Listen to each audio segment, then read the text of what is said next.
Hi viewers, welcome to another episode with the Decipher. Um, like I always like to do, shout out to all the guys who subscribe. Thank you very much. Mucho gracias. Gracias mucho, mucho, muchos. Thank you for whatever part of the world you're from. I just want to say thank you. And please let's continue subscribing. Share the link, share the channel. Go and watch it. I only do live streams. My platform is not big enough for me to employ someone to start snipping and cutting my videos for me, but if you know who can do it for me, just let me know. Maybe I need to do more of it, because some of the feedback I got is that I actually need to introduce this into my content. So if you know anyone can do it, please let me know. But I still want to say thank you, because the only motivation I get these days is from you guys who subscribe every day, and I say thank you. All right. So I talk various sort of conversation. I don't shy away from something that I think it's important. It's humanity related. Okay, so this is not about being white, black, brown, purple. If you know me very well, I could care less. But today is gonna hit home a little bit. When I say it's gonna hit home, I mean it's gonna be home. Where is home, ladies and gentlemen? Home is Africa. All right, the motherland. I know this sort of conversation, it doesn't come without a little couple of punches. And I am going to say some things today that might irritate some people, because it's quite very difficult for us to detach our mindset from something that is working against our interest. And these are some of the things that I observed from close proximity, and I've seen how dangerous it can be. So this is why I want to have this conversation with all sincerity, with all due respect to my Muslim brothers, to all due respect to my Christian brothers too. This is not to antagonize you. This is not to tell you that your religion is bad or not. But this is just to open our minds to the possibilities of what sort of world we could have if we start actually let's use the things that we read from all these books to come to a better understanding in what sort of world it could be.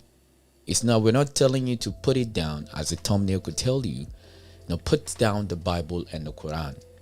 If you ask me, Decipher, what do you mean put down the Bible and the Quran? I'm going to highlight some, and I've compiled a couple of videos that I'm going to use it to narrate and tell you a story, because I'm a good storyteller according to what I've been told.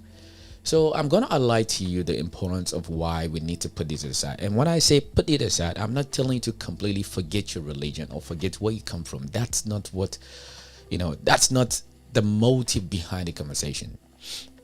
The motive behind the conversation is to see where this thing starts from and what it has led us to now. And a lot of these videos I'm going to share is from other people, their perspective. What has built the ideology? What has built the way they like to do things and how they see things?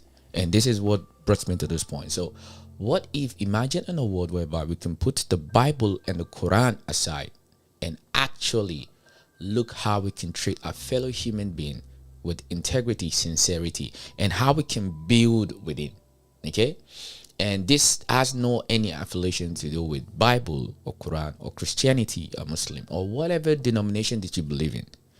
So I'm going to show you guys a couple of videos about some people that it's not like I agree with them. I even find the ones that I don't agree with. That's something about my content. It's not about, I'm not expecting you to kiss my ass. Pause. I'm not expecting you for you to believe anything that I tell you. I'm just going to give you the information that I find and contradicting point of views. That way you can come with some sort of what's your own truth. Because if I tell you that this is what you should believe in, you're most likely not going to listen to me. You will do the complete opposite. So I'm not going to install or implement one ideology in your head. Oh, this is the best way. No. If both of them are the best way, so by now everybody should be living the best lives. But yes, we're not. So this conversation is not only for Africans. It's for every other part of the world too, if you want to be part of it. So please do me a favor. Share these links. Let's sit down. Let's have a grown-up talk. A grown-up conversation that has nothing to do with ethnicity. It just had to do with human experience. In my channel is one thing I do constantly. I do every time. So I talk from a place of human experience. All right, because we've done a lot of damage already to ourselves in this world.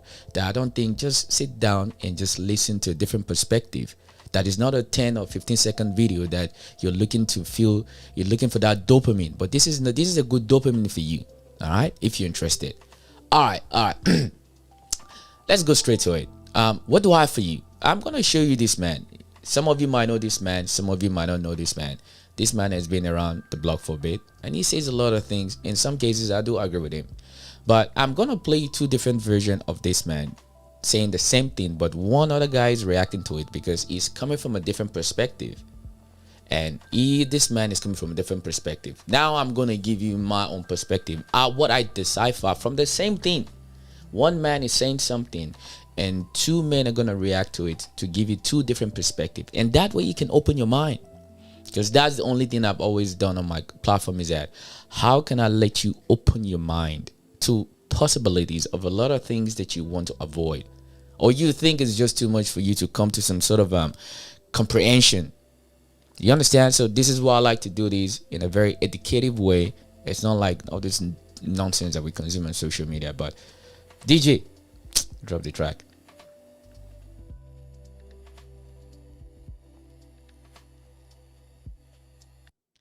All right, let's get to it straight away. This is the man. Let me let him speak for a bit, and I'll pause it. Listen. Christianity and Islam by nature, they are bullies of African culture. It is expressed in their intolerance of other people who believe differently from who they are. So here's a simple example. If a Muslim walks into this village, the first object is to build a mosque and make everyone in that village a Muslim. It changes your timetable of waking up. You wake up at 5, changes your fashion, changes the way you bury your loved ones. Now you must do everything according to Islamic law. The same thing is true with Christianity. Christianity walks into a space, first thing they want to do, as a Zulu, as a Xhosa, you take off your shirt and put on your beautiful beads. Hebrew beads, by the way, which are Jewish. You put on your Hebrew gear, which is traditional, and you walk up to church. Christianity will look at you, though now there's a bit of tolerance. But the first glance is unacceptable. Because the God that Christianity has does not have tolerance for culture. Does not. Rather, I would rather take off that thing, put on your shirt, you put a tie on you, put a jacket, polish your shoes, and say, now you look nice. Because apparently you must become European first before you can become Christian. In order for God to accept you, He cannot accept you in your authenticity. He needs first to take you through the culture of the dominant culture, which is the colonial culture, before you can actually become an acceptable Christian. An intelligent conversation needs to take place where we say, is everything that we are doing in the Christian church Christian?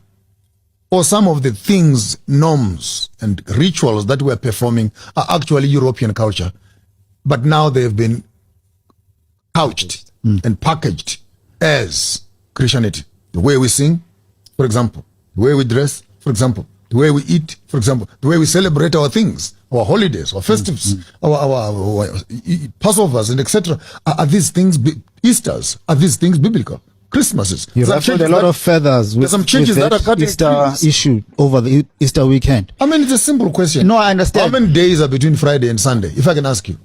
How many days? I've had that question from a person I used to stay with in Durban in 1999. I couldn't answer him. But why He asked the same mathematically, thing. don't be religious. No, I Answer get is a that. mathematician. I get that. I get it. But I don't understand why people would be It almost baffled like when by religion such. walks up to you, Blinds you. it must numb your brain from common sense, so that a simple question like how many days are between Friday and Sunday, you begin to want to chew your thing. It's like almost all the knowledge you went to school for disappears through the window.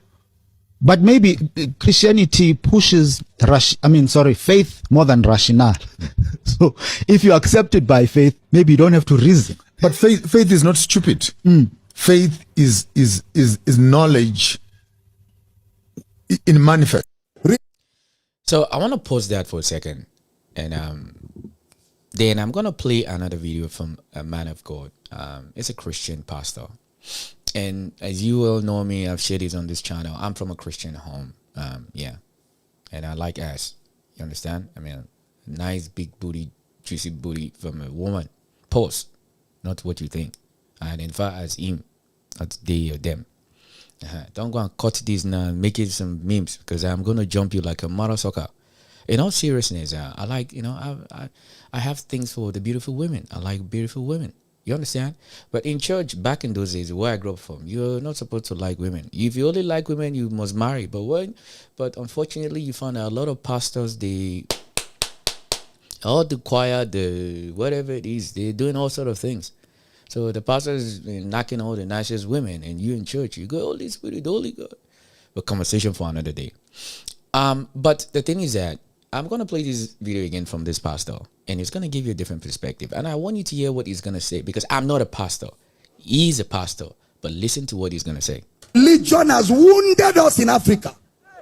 It has not allowed us to employ our mental capacity At all. because instead of engaging reasoning and logic, we engage religion. I went for interview, they didn't employ me.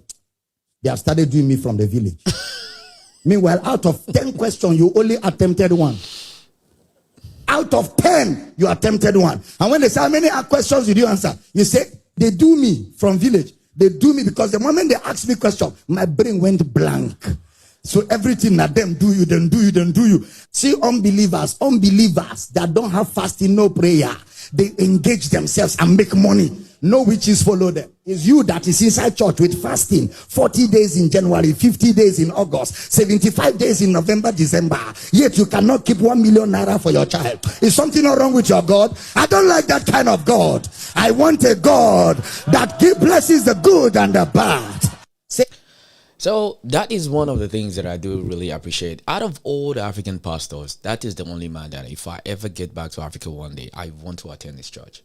Because I've opened my ears quite often to listen his preaching, really. When he preach, those are the kind of pastors I want to go to their church. I'm not even promoting him, but I will promote him if I really need to promote him. That is a man that I will want to go to his church. Every of all these other churches that I see, hell no.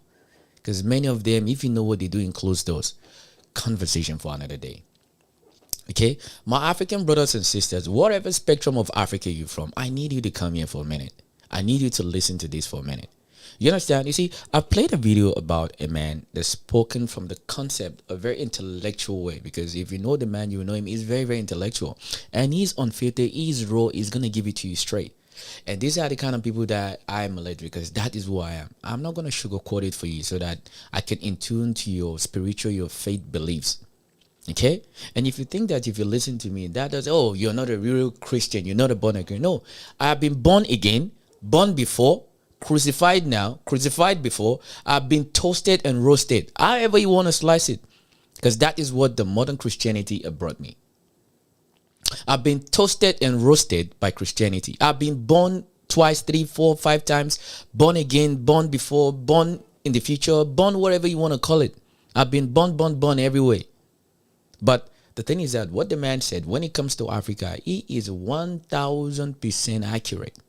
Because I know this quite for a very long time, is that Africans in general, when things don't go our way, the number one person that we blame is our enemies in the village.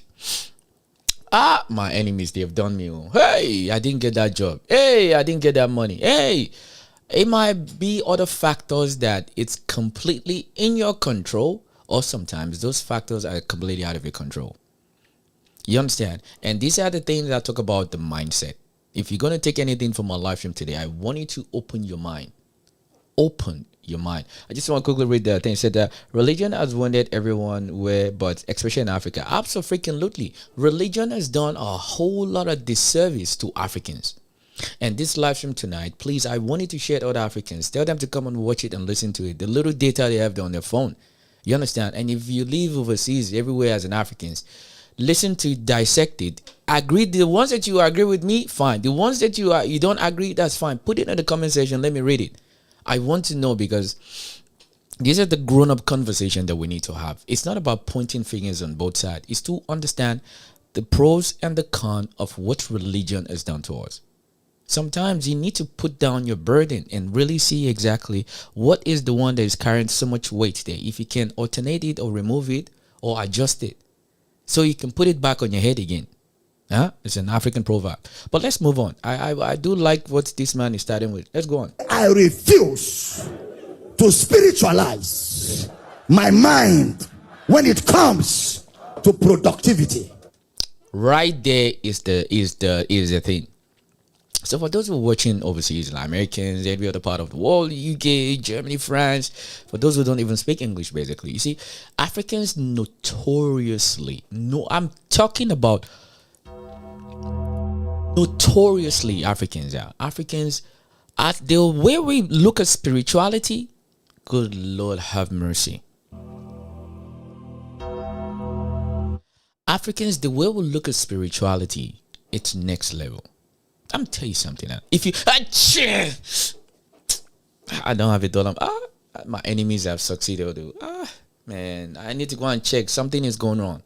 That is how much belief and faith we put in spirituality.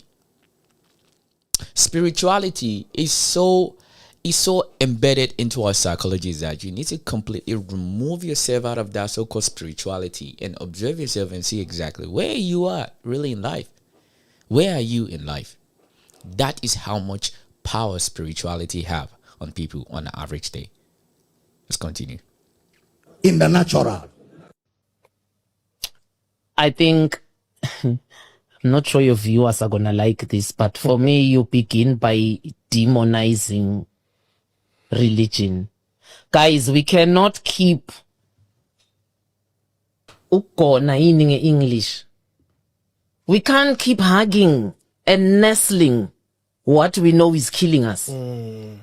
Religion has killed our people. Religion has taught our people that their ancestors are demons. Religion has taught our people that it's okay for Israel to commit acts of genocide and kill Palestinians and starve them to death in broad daylight because God said so. Religion has taught our people that men are better than women, which never was for us. Religion taught our people that you have to survive for yourself. As long as you have made that a commitment with Jesus, you are going to heaven. That we are not individual people. So even that confession of I accept Jesus is such an anathema to Africanism, because in our spirituality we come as a. You don't come as one, we come as a people. That's why in our rituals it's collective. So now for me, where do we start? We start by telling people how religion has misled them and how for as long as they stay there, they are lost. But we need to start speaking against the bastardized African spirituality that is there, because that's also part of what's making people say, if this is what it is, I rather stay Christian. So thank you very much. I do appreciate that woman, really. She's one of those women that she's very freaking unapologetic. And I really want to take up to them because they are passing the torch to me. And it's part of my responsibility for me to pass it on to the next generation. So I'll take it for as many years as I can be on airwaves. But I just want to quickly read someone says that, have you heard of a pastor, Mike Oxlong brother? No, I haven't known about him. To be honest with you, there's only one pastor that I'll give reference to, which is my own biological uncle. All right. He's the only man that I'll say, after that pastor, he's the only man that I'll say I want to sit and listen to his sermon. All right. Shout out, uncle. Shout out to you. But the thing is that realistically, when we truly break some things down, I think there was a joke that I heard once. They say it's only in Africa. Only in Africa that we embrace the Christianity so much and the Quran.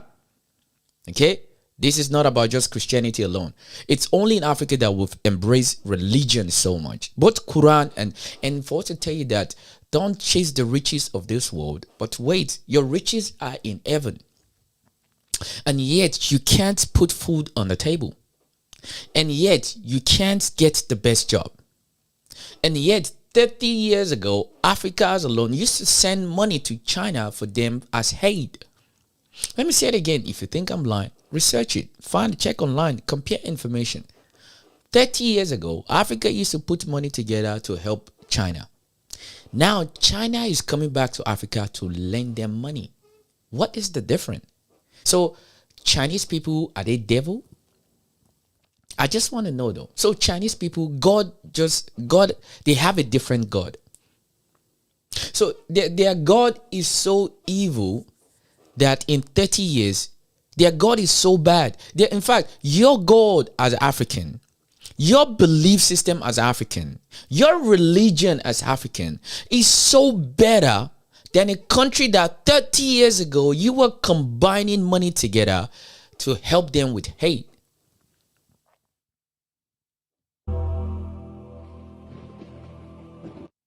Africans, your God, Jesus, Muhammad, they are so good that 30 years ago, you will combine money to help China.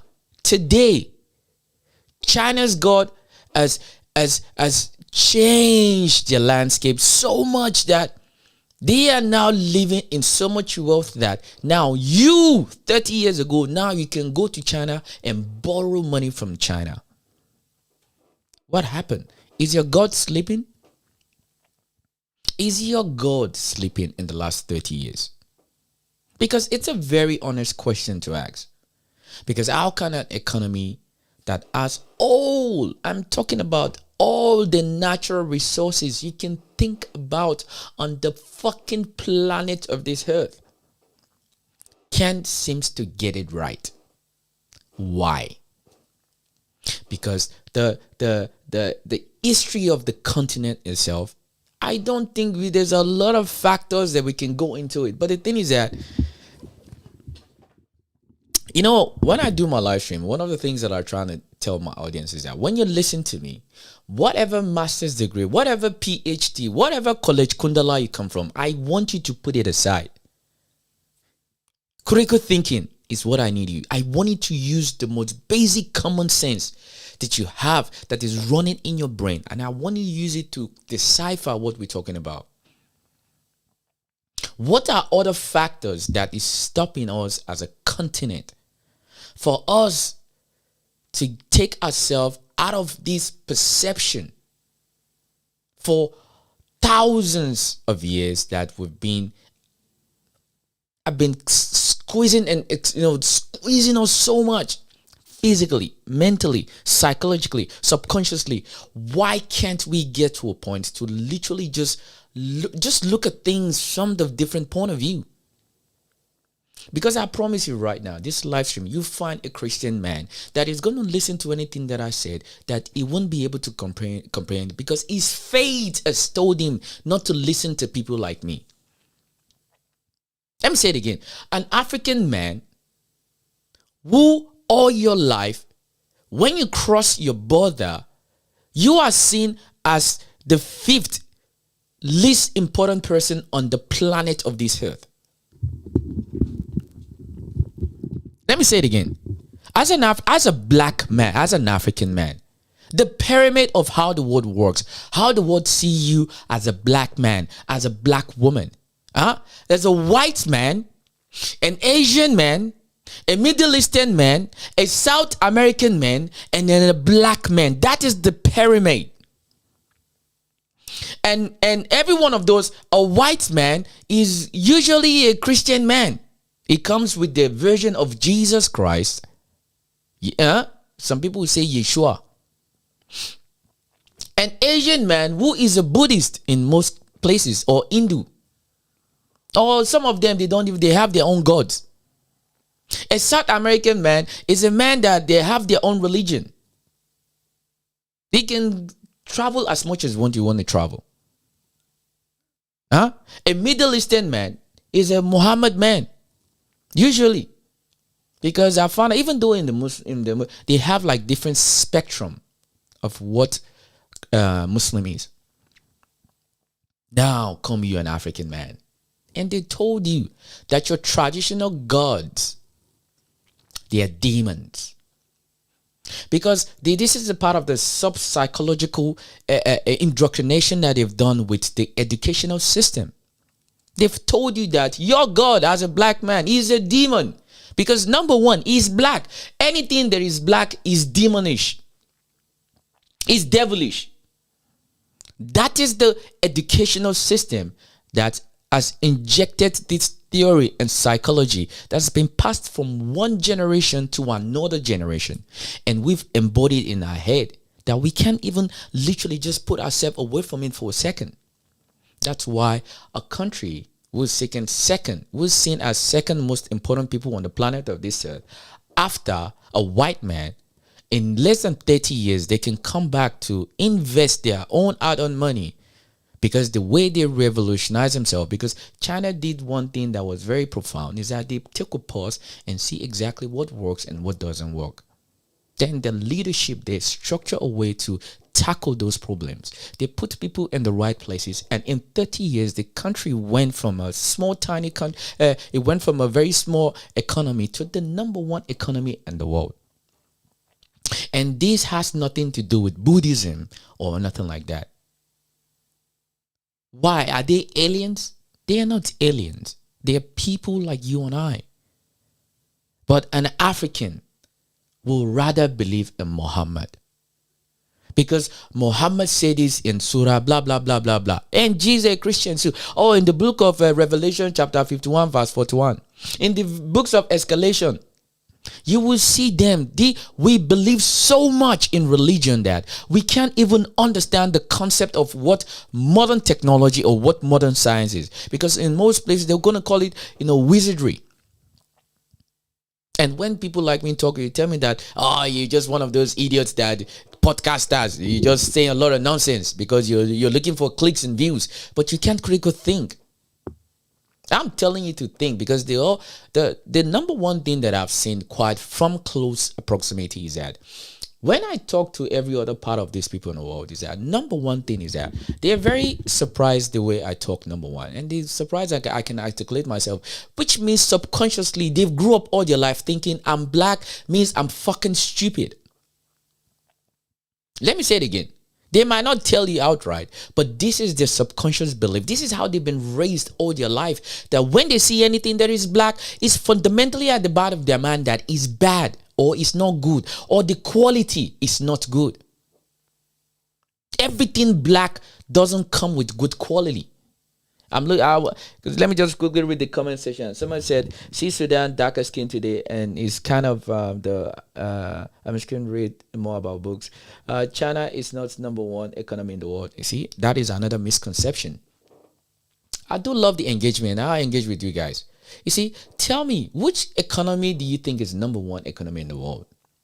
Because most people will say America is the number one economy in the world. I will call that a bullshit. A bullshit. A bullshit. If you haven't seen some of the series that I've done for the last few days, go to my YouTube channel, go to the live section. I post videos there almost every day now.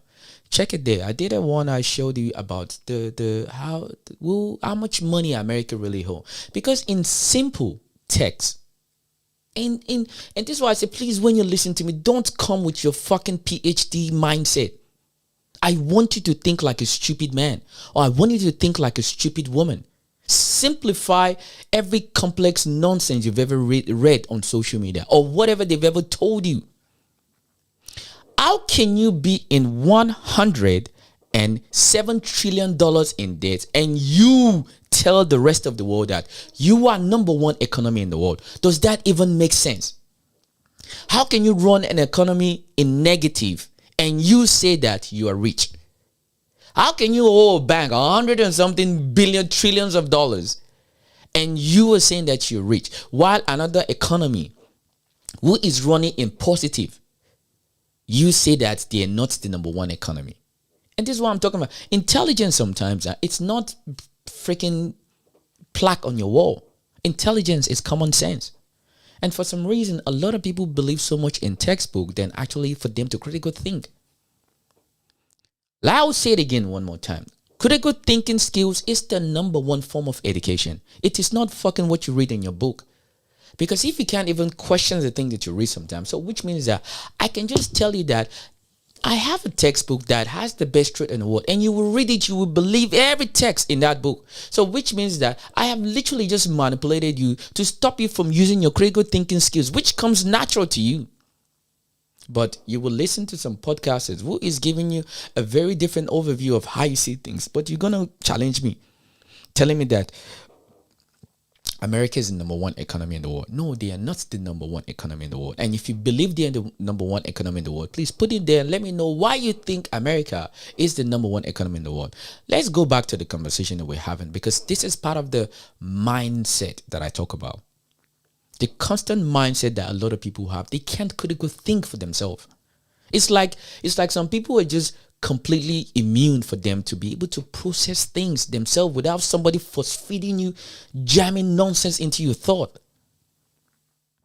And that is what religion has done to a lot of Africans. I can literally tell you, I will categorically tell you right now, over 50% of Africans believe more in faith and spirit than actually believe in what we call structure. 50% of Africans believe in Muhammad and Jesus. Way more than 50%, but I'm just saying on average. A continent that has over 1.2 or 3 billion people, 50% of them believe in spirit more than they believe in structure. More they believe in coming together and building things together.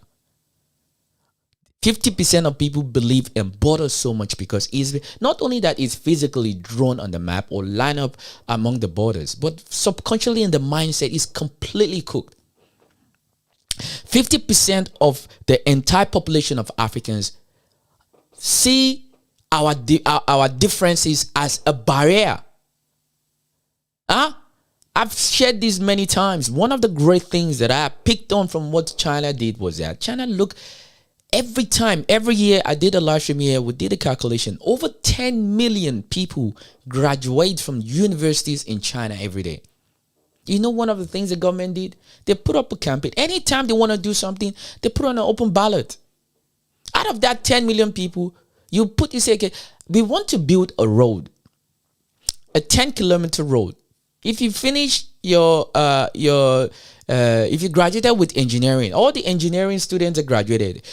Design a concept for us to build this road from here to there and let us know how much it's going to cost us. Out of that 10 million people, you want to tell me they can't find some of the best mind people? Or if those 10 million people combine their minds together to build a road, you think they're not going to do it?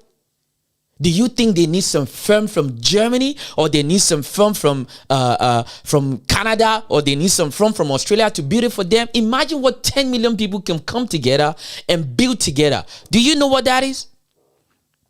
But Africa, we have over a billion people there, and we can't put our brains together to understand the significance, the benefit that comes with when we all combine our knowledge together. We don't see because you're from Somali, you're from Ethiopia, you're from South Africa, you're from Uganda, you're from Liberia. We constantly focus so much on our differences that we don't even freaking try to open our mind to understand that fucking differences, it's what should bring us together.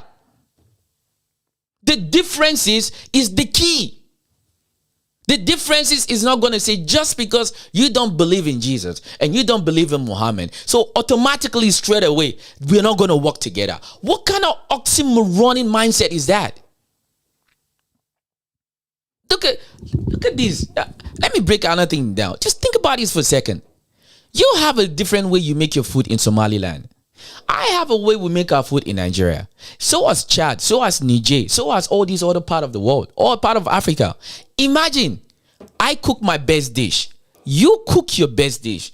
They cook their best dish. We'll put it on the table. Now we have variation of the same dish, but different spices. Different way of cooking. That is what knowledge is. Africans, we can't open our fucking mind to comprehend this. And this is why the colonized society in Africa, which is all the African government combined put together, it's only Ethiopia that can categorically say that, oh, no, we were never really colonized. But every major government department you find in Africa is ruled and run by the Western and colonized system of government. It's the architect. It was the foundation. Angola is a country that was colonized by Portugal. Angola is one of those countries to today. Angola is still trying to get off the ground. South Africa, they're still there to today. They never left. South Africans, they are still colonized till today. They never left. That is why the country is fucking dysfunction. Nigeria is the same. The giant of Africa. Nigeria is the same. The British never left. Nigerian constitution was written and created and is still run with the basic foundation of the British colonized empire. That is a fact. That is why it's only in Lagos, only in Nigeria, that you have more churches than you have registered businesses. People spend more time going to the church than actually going and learn new trade and learn new skills. Invest in knowledge, not invest in spirit. Because the spirit is not going to freaking put the food on the table. Your knowledge will give you the skills for you to go and share that skills with people who need your services.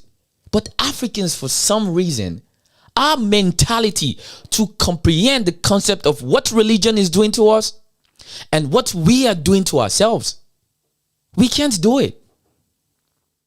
We will blame everything around us, but for us to look inward first. I know one of the pushback is that, let me take off my glasses so you can see my face. I don't hide. All right. You see, one of the excuses that I get quite often is that colonization. Yes. Because I'm going to continue the video in a second. You see, colonization is something that is so deep, it's so painful. And this is why I use China as a reference. Ladies and gentlemen, go and check the data. You think China wasn't tampered with by Japan? You think Japan didn't stick it into China? You think Japan can dare threaten China today? You think so? They cannot. Because China will wipe them off the floor. So what's changed is when China look inward and start figuring a way for them to improve themselves. And one of the things that I think was even significantly much more better was when they fully comprehend the concept of leadership and passing structural changes from one generation to the other. From one generation to the other. That is what they did. The people who originated, who started this, who orchestrated the new China that we have today, they're not even alive. But guess what? The foundation was so unique that the next person come on board, understand the pain of the past so that they don't repeat the pain of the past, and structure changes to make sure that moving forward, it is not perfect, but we're going to keep working on it till we get us where we need to be.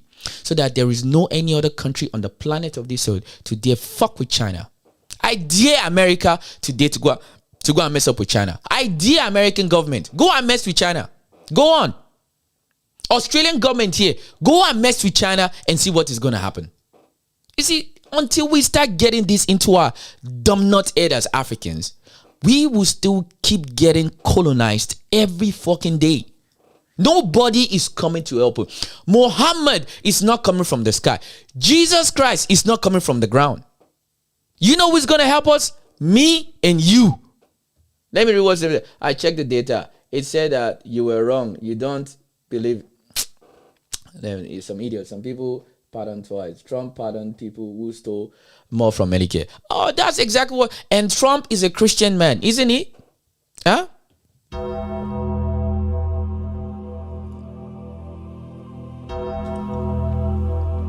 You understand? Trump was a Christian man, right? Trump never did anything wrong. Trump is a unique man. I don't want to go to America today. Today is not American conversation. Today is African. All right? I speak passionately. All right? I have no hatred in me. But the thing is that is when I say it again one more time. If you're an African, get to see this video. Please, I'm begging you. One of the things that started making me look at things differently was that I asked myself one simple question. It's the most simplest question most Africans have never asked themselves. What if every knowledge, every belief system we've ever had, what if the architect of those beliefs and those systems doesn't benefit me? What if the orchestrator of those ideology and those beliefs, what if it's not, it's something to do to destroy me? At the same time, and I have no any other choice but for me to think for myself. What if those architect was a lie? I'm ready to say we mess with China now. They are buying our land. Oh, that's what's happening right there. And that's another thing again. Shout out to China. This is not to make it political or anything, but it's just for people to have critical thinking skills. Critical thinking skills should be something they need to be studying in the universities, but they're not going to put there because critical thinking skills is going to disrupt the system. So anything that's going to disrupt the system, they're not going to let it happen. Let's continue. Islam is the religion that violently invaded Africa, not Christianity. Christianity has been on the African continent since 1 AD. Islam came to the African continent through trade, discussion, and military conquest. And it's important that we make that clear because there are still people that genuinely believe that Christianity was mainly spread through colonization. And while Christianity was also spread in the colonial era by missionaries, it first appears in Africa in 1 AD, starting in North Africa as well as East Africa in Ethiopia specifically. Ethiopia has one of the oldest churches in the world. I'm tired of hearing you guys talk about the fact that Christianity is the white man's religion because you are misinformed while completely ignoring the forceful invasion of Islam in Arab colonization and the Arab slave trade that lasted far longer than the European transatlantic slave trade. And you guys know I love receipts, so here you go, okay? Islam first came to Africa with Muslim refugees fleeing persecution in the Arab Peninsula. This was followed by a military invasion some 7 years after the death of the Prophet Muhammad. Again, this article says that Islam was spread through trade routes, intellectual debate, and military conquest. Christianity, on the other hand, has been in Africa long before white people ever arrived and long before missionaries ever arrived. And for context, the transatlantic slave trade and colonization took place between the 15th and 20th centuries. Okay. Christianity has been in Africa since the 1st to the 4th century. Christian communities in North Africa were amongst the earliest in the world, and they were later displaced in the 7th century by Islam. So the people in North Africa used to be Christians before they were displaced by Islam, as we know, through military conquest and other ways. And like I said, as it relates to sub-Saharan Africa in the 4th century, the Ethiopian king declared Christianity the kingdom's official religion. Now, the history of the Ethiopian church is very interesting because according to their own traditions, Christianity was first spread in Ethiopia through evangelism by Apostle Matthew and through an Ethiopian eunuch who was first converted. And it's interesting because that story of the eunuch is literally in the book of Acts, chapter 8. And this is that account of the Ethiopian eunuch. If you want to go read it for yourself in Acts chapter 8, it's very interesting and I highly, highly recommend. Islam is the real colonial religion, not Christianity. All right, I want to pause it for a second. Like I said, is that I don't agree with that because the reason why I don't agree with that, it's not like everything that she said, is that it's the conclusion of all these things because the bottom line is that the impact that both Islam, because I've shared the same text that she shared. I've discussed about this on my live stream here. I said, when you look back at what Islam has really done to Africa, I don't think it gets spoken quite a lot. We talk more about the colonial because of the Mr. Peach came with the Bible and came with those rope. He wasn't winning any draws. Pause. No diddy. You understand? Mr. Peach came and gave you the Bible and tell you that this is the God. And you should don't touch the uranium on your soil. Don't touch the oil. No. It's good. It's bad for you. But just know that Jesus is in heaven. He's waiting for you. Just pray. Look at the sky every day. Jesus is going to come and open the door for you. And you take all your problems away. What do you need the riches of this world for? When I can give you tablets that's going to help you cure malaria, even though you have old knowledge about how to combine mango leaf and all sorts of things to help you cure malaria. You see, it's one of those things that until when you start when you start using your critical thinking skills, it's gonna help you a lot. Okay. Now, the things that she said that was correct was that yes, Arab were the first people that came, they invaded Africa. So your Islam today, Allahu Akbar, that you shout every time, that belief system, it wasn't in your land before. It was a foreign religion that came. Because they came there, they didn't come, they came there the same way a white man came there again, another 1,000 something years later. Because I know when we talk about colonialism, we talk so much about what the white man did. But another version of men came to Africa too. Because that's the thing again, when it comes to how the world has been, like I said yesterday, for the last 2,000 years, it's still the same method. They just have different variation, but the same concept. See, I want something that I think I need from you.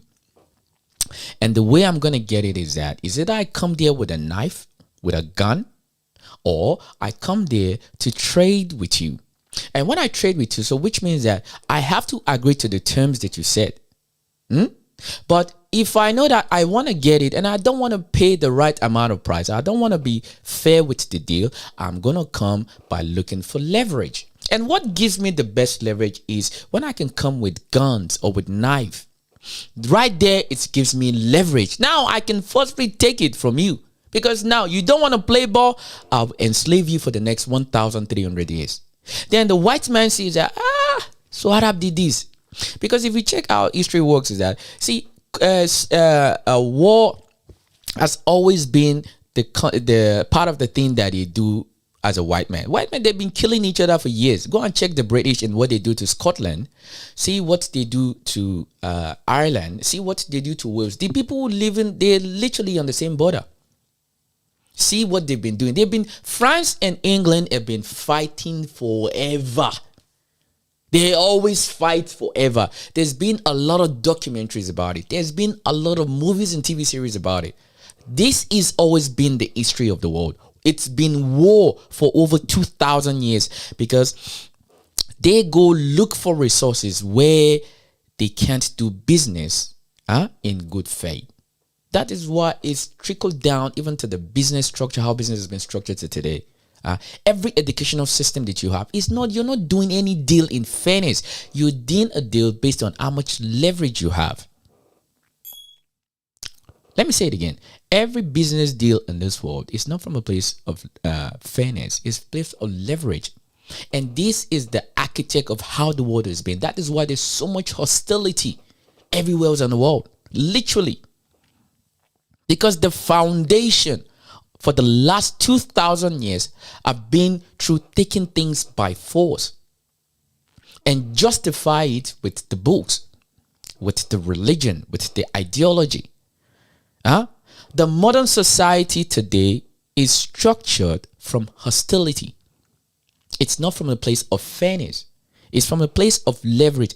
How much leverage I can extract for me to pay penny to a dollar so I can sell it back to you at 2 or 3 times the price of what I bought it from you from. That is how the world has worked for 2,000 years. And the people who have the highest resources in this world, they are the most vulnerable because they don't have no reason for them to go and invest in nuclear weapon. They don't have to invest in bombs. They don't have to invest. Unfortunately, stealing shit is a job that's not for honest one. And that's the thing. Listen, a lot of people, you see, when we start looking at things critically, it's like it's not rocket science. This is why you say in the we live in a modern time, it's we're very educated now, the world has evolved. The world hasn't fucking evolved. It's still the same old playbook. The same old playbook is still runs till today. For 2,000 years, the world has always extract everything from each other from the place of hostility. Because the world functions based on leverage, not in fairness. I will find every way that I can do to get whatever I want to get. And I'm willing to bend the rules. However, I need to bend the rules to get whatever that I need. And I would justify it by every religious context, every belief system that I can know or that works. That is why we can see things happen to Palestine. Nobody can see anything. We've seen things happen to Iranians. We can't see anything. If things happen in Ukraine, we can't see anything. We would justify it because of the belief system that we have in this world. Someone says same old tricks. I believe this is true. Yeah. So, and it shows you why the world lacks empathy.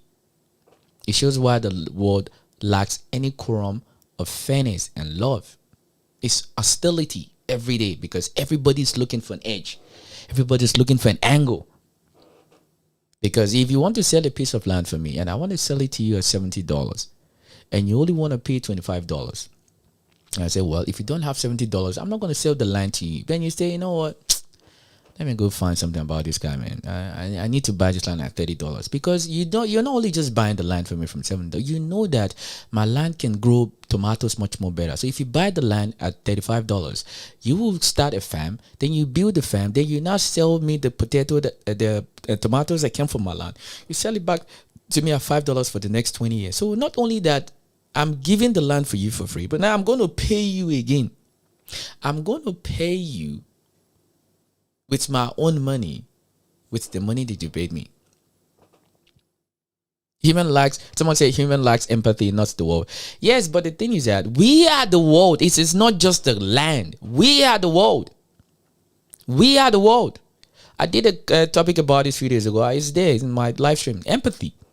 This is why I talk that for me, I will start with me as a man, and I'm going to share with other men. Ask yourself, because this is why I said everything about this religion is so very inherently, it's injected into people's psychology. Okay? This is a question I asked a few days ago. See, put the Bible aside. Put the Quran aside. Put your textbook aside. Put every religion's concept you have aside. Ask yourself, if you're watching me right now, do you think you are a good man? Do you think you are a good woman? You don't need the Bible, you don't need the Quran, you don't need the textbook, you don't need any of these things. Just ask yourself a realistic question. Do you think you are a good man? You understand? Someone said, Wolf's fault is that you don't know the value of your land. You see? Justification right there. And that's what I'm saying. A justification right there. So because you know the value of the land, so which means that you need to exploit me to get for you to get the land. Justification. All right, and this is the thing that is being injected into a subconscious in the psychology of a lot of people. This is why the world will never know no peace until we come to the table. Because the thing is that I know there's been a lot of videos I see on social media. There's been a lot of guys crashing out. Oh, the whites, they're changing the whites, they're replacing the whites. No, you are replacing yourself. Because, like I said before, this is called the sins of the father. It goes from one generation to the other. It gets passed along. And one generation is not 10 years, it's not 100 years. Sometimes it's 1,000 years.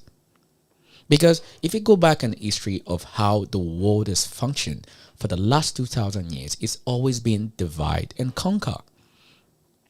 You understand? Divide the people. Because once I conquer them, I'll conquer their land, I'll conquer the people, I'll conquer their resources. Someone said it's not just justification, but a lack of accountability, the way to lay your bed. Like I said again. You see, when you have good morality, and when you have empathy, your mindset wouldn't be just because you have an edge in terms of you know what a land is. Does that mean you should take advantage of the people that owns the land? Yeah? That is exactly what I'm saying. The justification for doing something wrong, it's so embedded in people's subconscious that they can't look behind it. Because, like I said, one of the things that I teach is called the mirror effect. Put the mirror. Put yourself in the space of the person you're trying to exploit. Put yourself in the position of the person you're going to justify why you think because you have more knowledge than this other person. It's now a license for you to exploit them. That is the system of education. And the old system of belief has been wrapped around it. If you don't know how to do this shit, well, bad luck. What do you want me to do? I know it, so it's bad luck. Bad luck doesn't mean because I know something I need to exploit you because I know something you don't know. But instead of me to come to the table and do business with you in integrity and in fairness, so that our relationship can last longer. Because one day you don't wake up after 200-300 years, you realize that, hold on a second, you've been screwing me all this time. Now, when I realize that you've been screwing me all this time, now I tell you that I don't even want to see you on the ground. I don't even want to discuss with you. Now I'm a bad person? Huh? Audience? You've been screwing me for over 200-300 years. Now I realize that you've been screwing me all this time. Now I don't want to do business with you. Now I don't even want to listen to you. Now I don't even want you to breathe around me, because you've been exploiting me for over 2,000 years. Now I'm a bad person because I don't believe you no more. Now, do the mirror effect. How would you feel if you were me? You see, that is a part of humanity that the Western society does not understand. They can't even fathom it. They can't comprehend it. Because you grew up all your life, this is what you've always known. And wonder why there is so much hostility in this world. Let's move on. Let's get back to the old topic. Because this is one of those things that when Africans start looking at themselves differently, they will really understand the sort of strength that you have. So, Mr. Peach, you could be white. I don't give a shit what part of the world you're from. But let me just let you know, I don't hate you. Because you know how crazy it is? I need you in this world. You need me in this world. You understand? We need ourselves as much as we think we do. So until you put a pause on your psychology, you will never understand it. Let me quickly read one more thing. Fun junk. How much responsibility do you put on Africa? Africa is a very big place. And what do you mean that people or the government about? It's a layered question for me to consider. So, good question. Good question. I do like the question. We need you, and also see, it's a good question, because the thing is that it starts with every individual that is watching this right now. Like I said, it's for us to really flip things aside, or for us to flip things over, for us to start a new trend. Because number one, it's the mindset first we need to change, because the mindset is gonna control how you feel. Then it's gonna reflect, it's gonna radiate how you treat people. Mindset, inside, outside. Because the thing is that you cannot give what you don't have. I say it again, you cannot give what you don't have. And what you have starts here. It's your belief system. Once you can alter your belief system, it's going to reflect how you think and how you feel about people. Then it's going to project it out. We'll start here first. So number one is that, now, like I said, this conversation is not to antagonize Christianity. It's not to antagonize Muslim or Islam. No. It's for us to see, after over 2,000 years of oppression by the Arabs, by the colonized Western ideologies, what has religion, in terms of how we believe it so much, what has it done for us? What benefit have we taken from this? This is why I like it when President Kagame did something. Listen to this, for people who don't know, and I'll tell you why this is very significant. There is one particular country in this world that I'm expecting to do is, listen. President of Rwanda has now closed over 8,000 churches. It says 6,000 here. It's up to 8,000 churches. Rwanda now requires that faith-based organizations register. They have to meet health, safety, and hygiene standards. They also have to meet leadership credential requirements, which means you have to have a degree in religious studies or theology to be the representative of that church. You also have to have a certificate in religious studies, and you have to do 1,200 hours of religious training and registration fees. You also have to have full financial disclosure and minimum local support. 13,000 worship sites were inspected. 8,000 of those 13,000 were closed because they didn't meet these requirements. Now, the response to this has been mixed. It is considered a public good for things like basic safety and also consumer protection when talking about religion and how that can reduce exploitation. But the concern is that if Rwanda doesn't offer accessible pathways to open up churches, then does the policy just mean rich churches only or state-approved churches only? And so is this really protecting the people, or is this just heavy gatekeeping, which means more state control over religion? Now, for me personally, I'm kind of withholding my opinion until we get some data. We don't really have any data on this. We're waiting for a public independent evaluation to show that these closures really did lead to measurable improvements, like fewer building disasters, specifically reduced fraud, improved public order, better mental health outcomes. But we don't have that data yet, so we're watching this to see how it goes for them. Because on the one hand, if you think about America, if this was tried in America, on the one hand, yes, you could reduce some fraud. But on the other hand, do you really want who's in power right now to be deciding who can open a church? Because that would also be very problematic too. Do you know how I...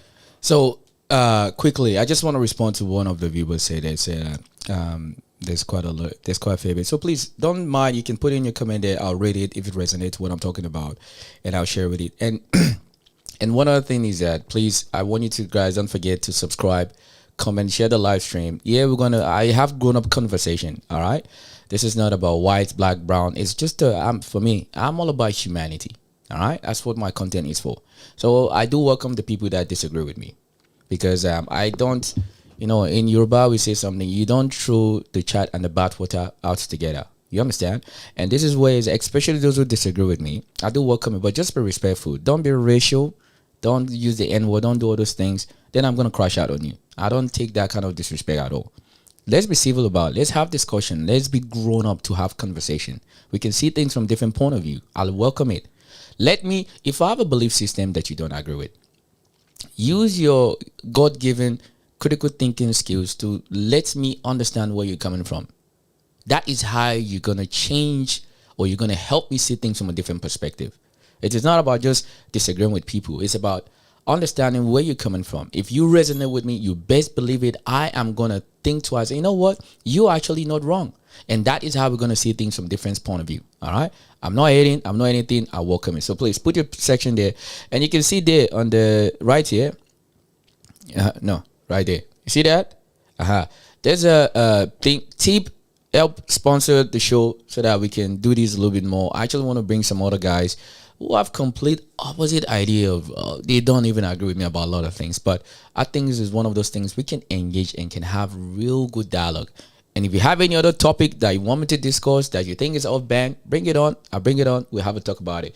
Someone say, I'm an American citizen, and yeah, religions are protected by the Constitution. But I do think what you shared about the churches is something I agree with. Absolutely. Say yes. You can argue that Europeans are being exploited today by their own government because of corruption. And that's the thing. Like I said, you see, and this, I want to say this again one more time so people don't misunderstand my intention behind this conversation. All right? I'll say again one more time. This conversation is not to throw a divide to say that Christian is bad or Islam is bad. No, it's for us to truly look at things overview, like what have we gotten so far with the belief systems? Because what have they done?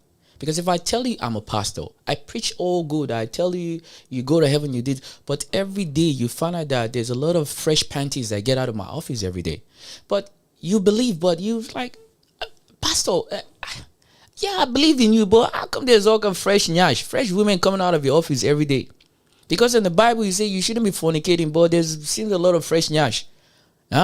Then you're gonna, like, you have a belief system, but you're thinking like, yeah, pastor, but sooner or later you're gonna start losing belief in me because you think what I'm saying and what I'm doing does not reflect the preaching that I'm giving out. And it's not just in Christian, in Islam it's the same thing too. You understand? And this is some of the things whereby I said, put your Bible aside. Put your Quran aside. I want you to use something that is given to you naturally. It's called critical thinking skill, aka your common sense. If there's anything that I'm grateful for in this world, it's called I have PhD. I have master's degree in common sense. Lastly, last one. No one here is being rude. It's actually a breath of fresh air. Oh, thank you very much. I appreciate it. Quickly, I just want to read one more thing. It said, if we have a value system and we have well-meaning political allies, people will be forced to act likely advance in our lives for common goal. Absolutely. And I agree on you on that one. Absolutely.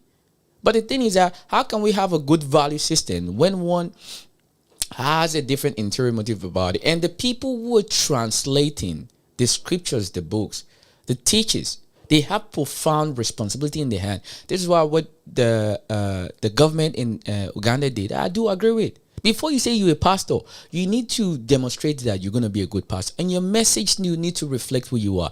Not just your message, your actions. The things that you do need to reflect who you are. Because, ladies and gentlemen, for people who don't know, I'm a born Nigerian. All right? Not born again, not born before. I was born in the land. And I can categorically tell you, there are more churches in Nigeria than businesses in Nigeria. There are more churches in Nigeria than businesses. People spend more time going to church rather than earning a living. People go to church rather than spending time investing into trade, businesses, seeing what the other side of the world wants from them. People spend more church on Sundays.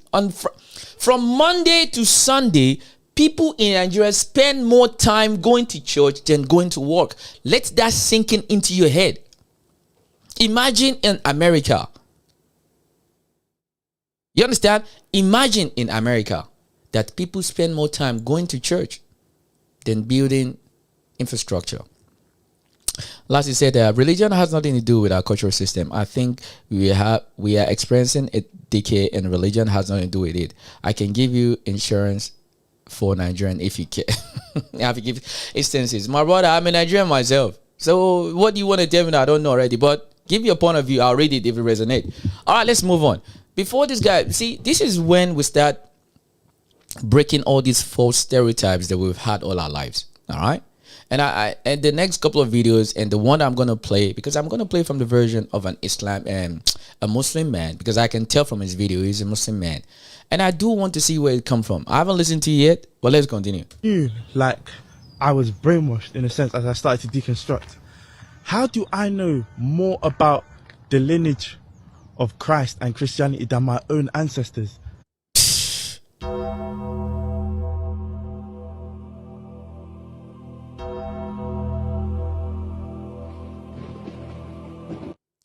Because, ladies and gentlemen, this brother just asked a profound question. Some people know more about the history of the Western society. They have zero knowledge about African history. Zero. None. Because they've never really had. Because everything we've ever read and we've ever known is always telling us that everything about black history is bad. It's horrible. It's not even enforced in the high school, in the primary school. But if you go to China, they teach them everything. Everything. They teach them everything. They know everything. But in Africa, no. We need to listen to what Mr. England said. What Mr. England say, and what Mr. France say, and what Mr. Germany says, Mr. Portugal say, Mr. Holland says. Everything all these people say, we know that to a T, but we don't know nothing about African history. Nothing. Because like I told you, the best way for you to manipulate people is not for me to tell you to do something. No. I need to give you a reason in your head why the thing that you believe in is not good. I need to give you a new one. Once I can tap into your brain, then the rest is easy. And that is what they've done. A lot of young black and women, they've never even interested. You got to understand something. You grow your life, who you are, your identity as an individual. You've never really get to know you. You've never really get to know you as a man, as a woman. The only thing you've ever known all your life has been something you've been, I won't use the word force. You've been mandated to know. You know the things that you've been mandated to know, but you don't know you. And that is why a lot of people can't find themselves. They don't know themselves. Because the real you is not the one that you've grew up to know all your life. The real you is one that has nothing to do with the things that you even learn. So you need to deconstruct yourself to learn yourself again. That's why a lot of people they don't know who they are. They can't even find themselves. They don't even understand the comprehension of who I am. Someone said again. Well, said, I don't think African history was bad. There's not much written down across the different tribes. A lot of modern African states were colonized. Correct. Africans are some of my favorite Americans. They appreciate more. You see, that's the thing though. Like we across time, this is part of the how I said the system works. Okay, because 2,000 years ago, the mentality and the ideology of getting something that I want for me is their excuse then will be based on survival. Okay, it's the conquer. You go conquer the land. You know, kill them, take their sons, their daughters, their wife, take their land. Now I'm the new chief in town. Now, hey, I don't like the way you dress. You dress like a bushman. No, you need to dress. I am civilized because, like I said, it's the same concept. It hasn't changed. I spoke yesterday. If you haven't watched it, go and watch the video I posted yesterday about Governor Newsom. He said the system is broken because the architect of the system of the world in the last 2,000 years have been from a place of exploitation. It's been exploitative. Because, look, ask yourself a simple question. Your banking that we have today was designed from the same concept. I'm not talking about just do research like people say. Go and compare information. It will let you see it. The architect of the banking structure was designed from a place of exploitation. Why?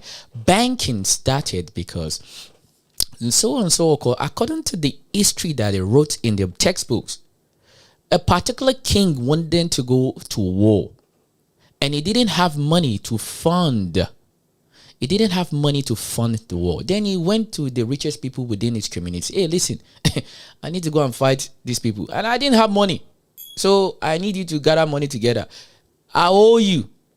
I owe you. I owe you. But I'm not going to pay you what I owe you. I'll pay you in interest.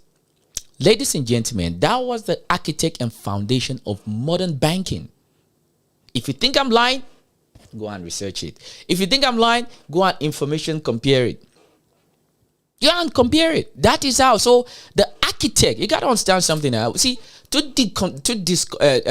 English language, to deconstruct the way we see things, we need to understand the reason why those things originated in the first place. We need to peel the layer. It's not to look at it, it was bad. No. It didn't happen to you. But understand the foundation, what really bred this thing into life. So which means is that banking was not created because this particular king wanted to go and buy merchandise. He didn't want to go and buy spices. He didn't want to go and buy a timber of trees. He didn't want to go and buy painting. The architect of how banking started today, ladies and gentlemen, was because a particular king wanted to go to a war. Allah 2026, we're still discussing it.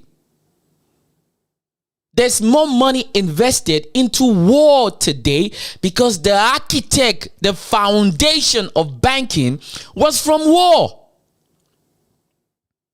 The foundation of modern banking was because of a particular king wanted. Oh shit, you can't make this shit up. If you think I'm lying, go and check it. The foundation of modern banking was because a king wanted to go to a war and he didn't have the resources.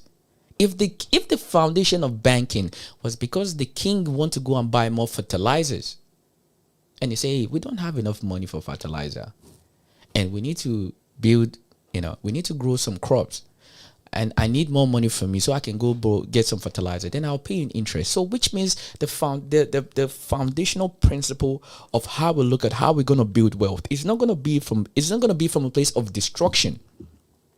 It's not going to be from the place of I need to find a way to exploit you, because if I go to war, you understand? If I go to war and it's better because I can leverage it. That is the foundation of this world. Some say time past our building phases. We have environmental sanitation and amplified communal living by collaboration to engineer consciousness to projects that what we all build, our elders destroyed it. You see, that is why I said this is why someone like me come on social media to start talking about these things, because I have a different perspective. I will make you think about the things you don't want to think about. The truth is that, you see, a lot of the things that was done before I ever came into life, those things function, but there was no handover.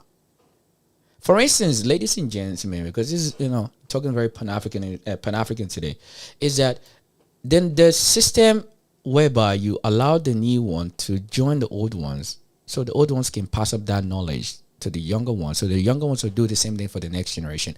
It doesn't exist anymore in leadership in Africa. Some of this leadership, they've been there for 10, 20, 30, 40 years. Africa in general has the oldest leadership in the entire fucking world. One particularly in Cameroon. Ladies and gentlemen, for you don't know, President Biya of Cameroon is older than United Nations. If you think I'm lying, go and check it. I don't see anyone arguing with you there. Peace not profitable.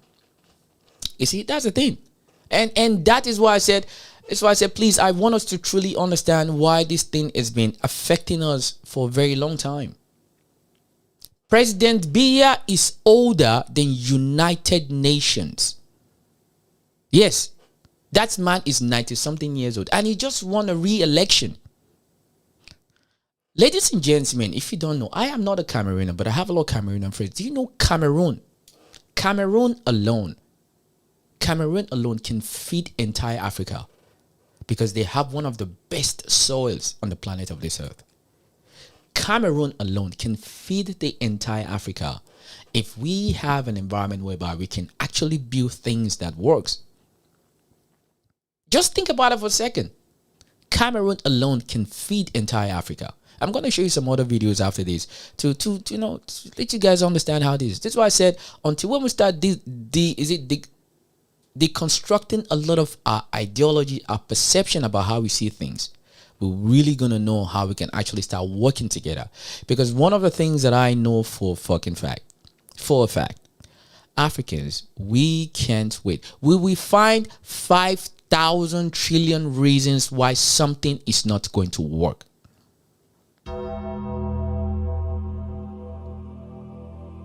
Ladies and gentlemen, we will find 5,000 reasons why we would never do business together. We will confirm why it's not going to work more than why we should give it a try. You understand? We will give 5,000 reasons why something is not going to work more than why we should give it a try.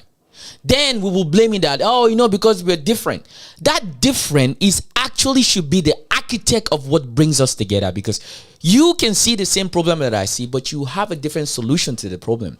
So if we're both smart enough, we understand that you have a different angle, have a different angle. So in between that way, we can come with a solution that favors both of us. See, common sense. It doesn't require any PhD. I say, you're right, our structure collapsed, and you look at ourselves in the face, and there's no standard 15, 20, 30, 40 years alive. Yes, it's another biggest issue that Africa has. Fatherism. Godfatherism is another fucking problem Africa has. Why? Because these bastards, they are fucking dinosaurs. They've been there forever. For you to be a governor, a president, a prime minister, you need to go kiss the ring of the underground bosses. The ones that you never see their face on the newspapers. You don't even know they exist, but you're there. You don't become nothing in Africa until you go and kiss the ring. Why is that such a structure whereby for generation and generation, we are still in the same situation we were, even before when we got independence? Then, every time people want to have a voice, Jesus, Muhammad. See, why do you chase the riches of this world when you can expect the riches to wait for you in heaven? Why should you chase the riches of this world where there is no benefit? Why? Because God will look after. Don't worry, my son. God is there to help you, my son. God is there to help you. Let's move on. Like, am I bugging or something? Like, to think that I knew so much about the death of a man 2,000 years ago, and not even my own great-grandfather. Fact. Maybe people who were possibly slaves, like how they survived. To think that I was so emotional about the death of a man 2,000 years ago who probably wouldn't give two flying helps about me and didn't know me, yet my great-grandparents who were possibly slaves, and me possibly, or even any of us being descendants of slaves, and not knowing jack all about it. And this is how you know colonialism has done a number on us. Please watch this. And that's the thing. And it's a freaking valid question. Greetings from South Africa. Interesting topic. Religion is a plague on us. It's divided us. And absolutely, my brother, man. Absolutely. And this conversation, like I say again, this is not to throw a divide that Christianity is bad or Islam is bad. It's we understand. You see, shout out to my South African brothers and sisters, the good ones, because you guys have been really funny lately, and I know it's not all of you. Thank God the cat is out of the bag now. We know the architect of what started this was xenophobia nonsense in South Africa, but let's move forward. Because for me, I'm all about unification. You see, the thing is that one of the truth that I've come to accept is that I will never, I won't be alive when, give me a second. I won't be alive in this life for me to see the fruit of the labor of what I do now. All of these, because everything on internet stays forever. And one of the things our generation that we don't want to do is that we don't want to rattle the cage, because if you rattle the cage, oh, what can you do? You cannot change anything. Oh, these African leaders, they're shit, they're bad. The people who come before you, they did the same thing. Nothing happened, nothing changed. That's why you're going to keep where you are, because you think that your voice is not powerful enough. But that is the mistake that you have.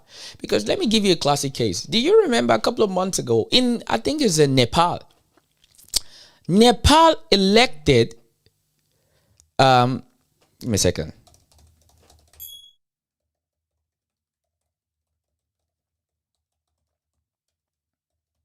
Nepal elected the prime minister on the app Discord. If you think I'm lying, go and research it. Nepal is by the Gen Zs. The Gen Zs say, hell no. We are done with your shenanigans. Huh? You understand? We are done with the shenanigans. They elected the prime minister .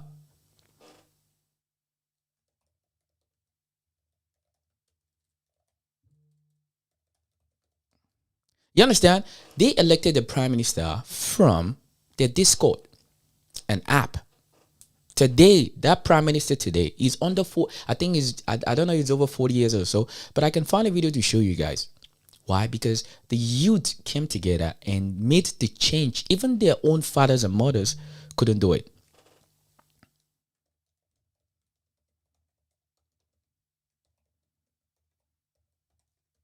You understand? Even their own fathers and mothers couldn't do it. The youth, they did. That is how much power the youth have. You see, another thing again that I know that scares a lot of Africans, because you think, what can I do by myself? You understand? What can I do by myself?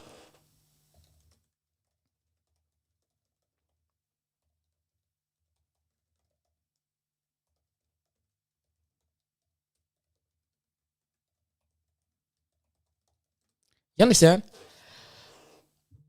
Africans in general, we have come to the point whereby we always think that we don't have the strength to implement or start a new change. You see, there's a lot of things I actually need to go and start learning to see how the world works. And when I really understood it and I understand, okay, what do I need to break down first? I need to start up with anything. Number one, I can't do it alone. Every African culture, they have a saying that said, a single stick of a broom, you can snap it and it will break. A single stick of a broom, you can snap it and it will break. But when you put a bunch of brooms together, if you want to turn and snap it, it's not going to be that easy. And that's what we need to do first. Because universally as Africans, we need to come together as one voice. Because if you look at history again, I'm not a history buffer, but the ones that are very important, you best believe it, I know it. If you look at history, England and Germany, England and France, they've been fighting each other they fight every time for everything. That is how they slice Africa like pizza slice. France, you take that side. UK, you take this side. Hey, Spain, you take that side. Hey, Portugal, take Holland, you take this side. That is how they were able to do it, because they will stop fighting each other side. Then remember World War II. For my African brothers and sisters, when you can't wait to go spend your add-on money to go get this old visa, they're going to deny you. Africa was the architect of how the Western society rebuilt their world after World War II. Where do you think they get the money? You think they plant tomato at all those racket buildings? Well, how do you think they build the society that they have today? They build it from your backs. They exploit you the way they've always exploited us. We'll busy keep fighting each other because of the name of Muhammad, because of the name of Jesus. We keep fighting ourselves because, oh, you're Somalia, you're from Burkina Faso. Oh, you're not Ugandan. I cannot do it because we don't speak the same language. Like, it's so fucking stupid. But how they understood the things that we don't have. But for us to shut up our mouth to try and figure out exactly what is the value of what I have. But how can you know that when you don't even know the value of what you have in your own head? Because every textbook you've ever read, every educational system you've ever believed in is not based on the things that serves you.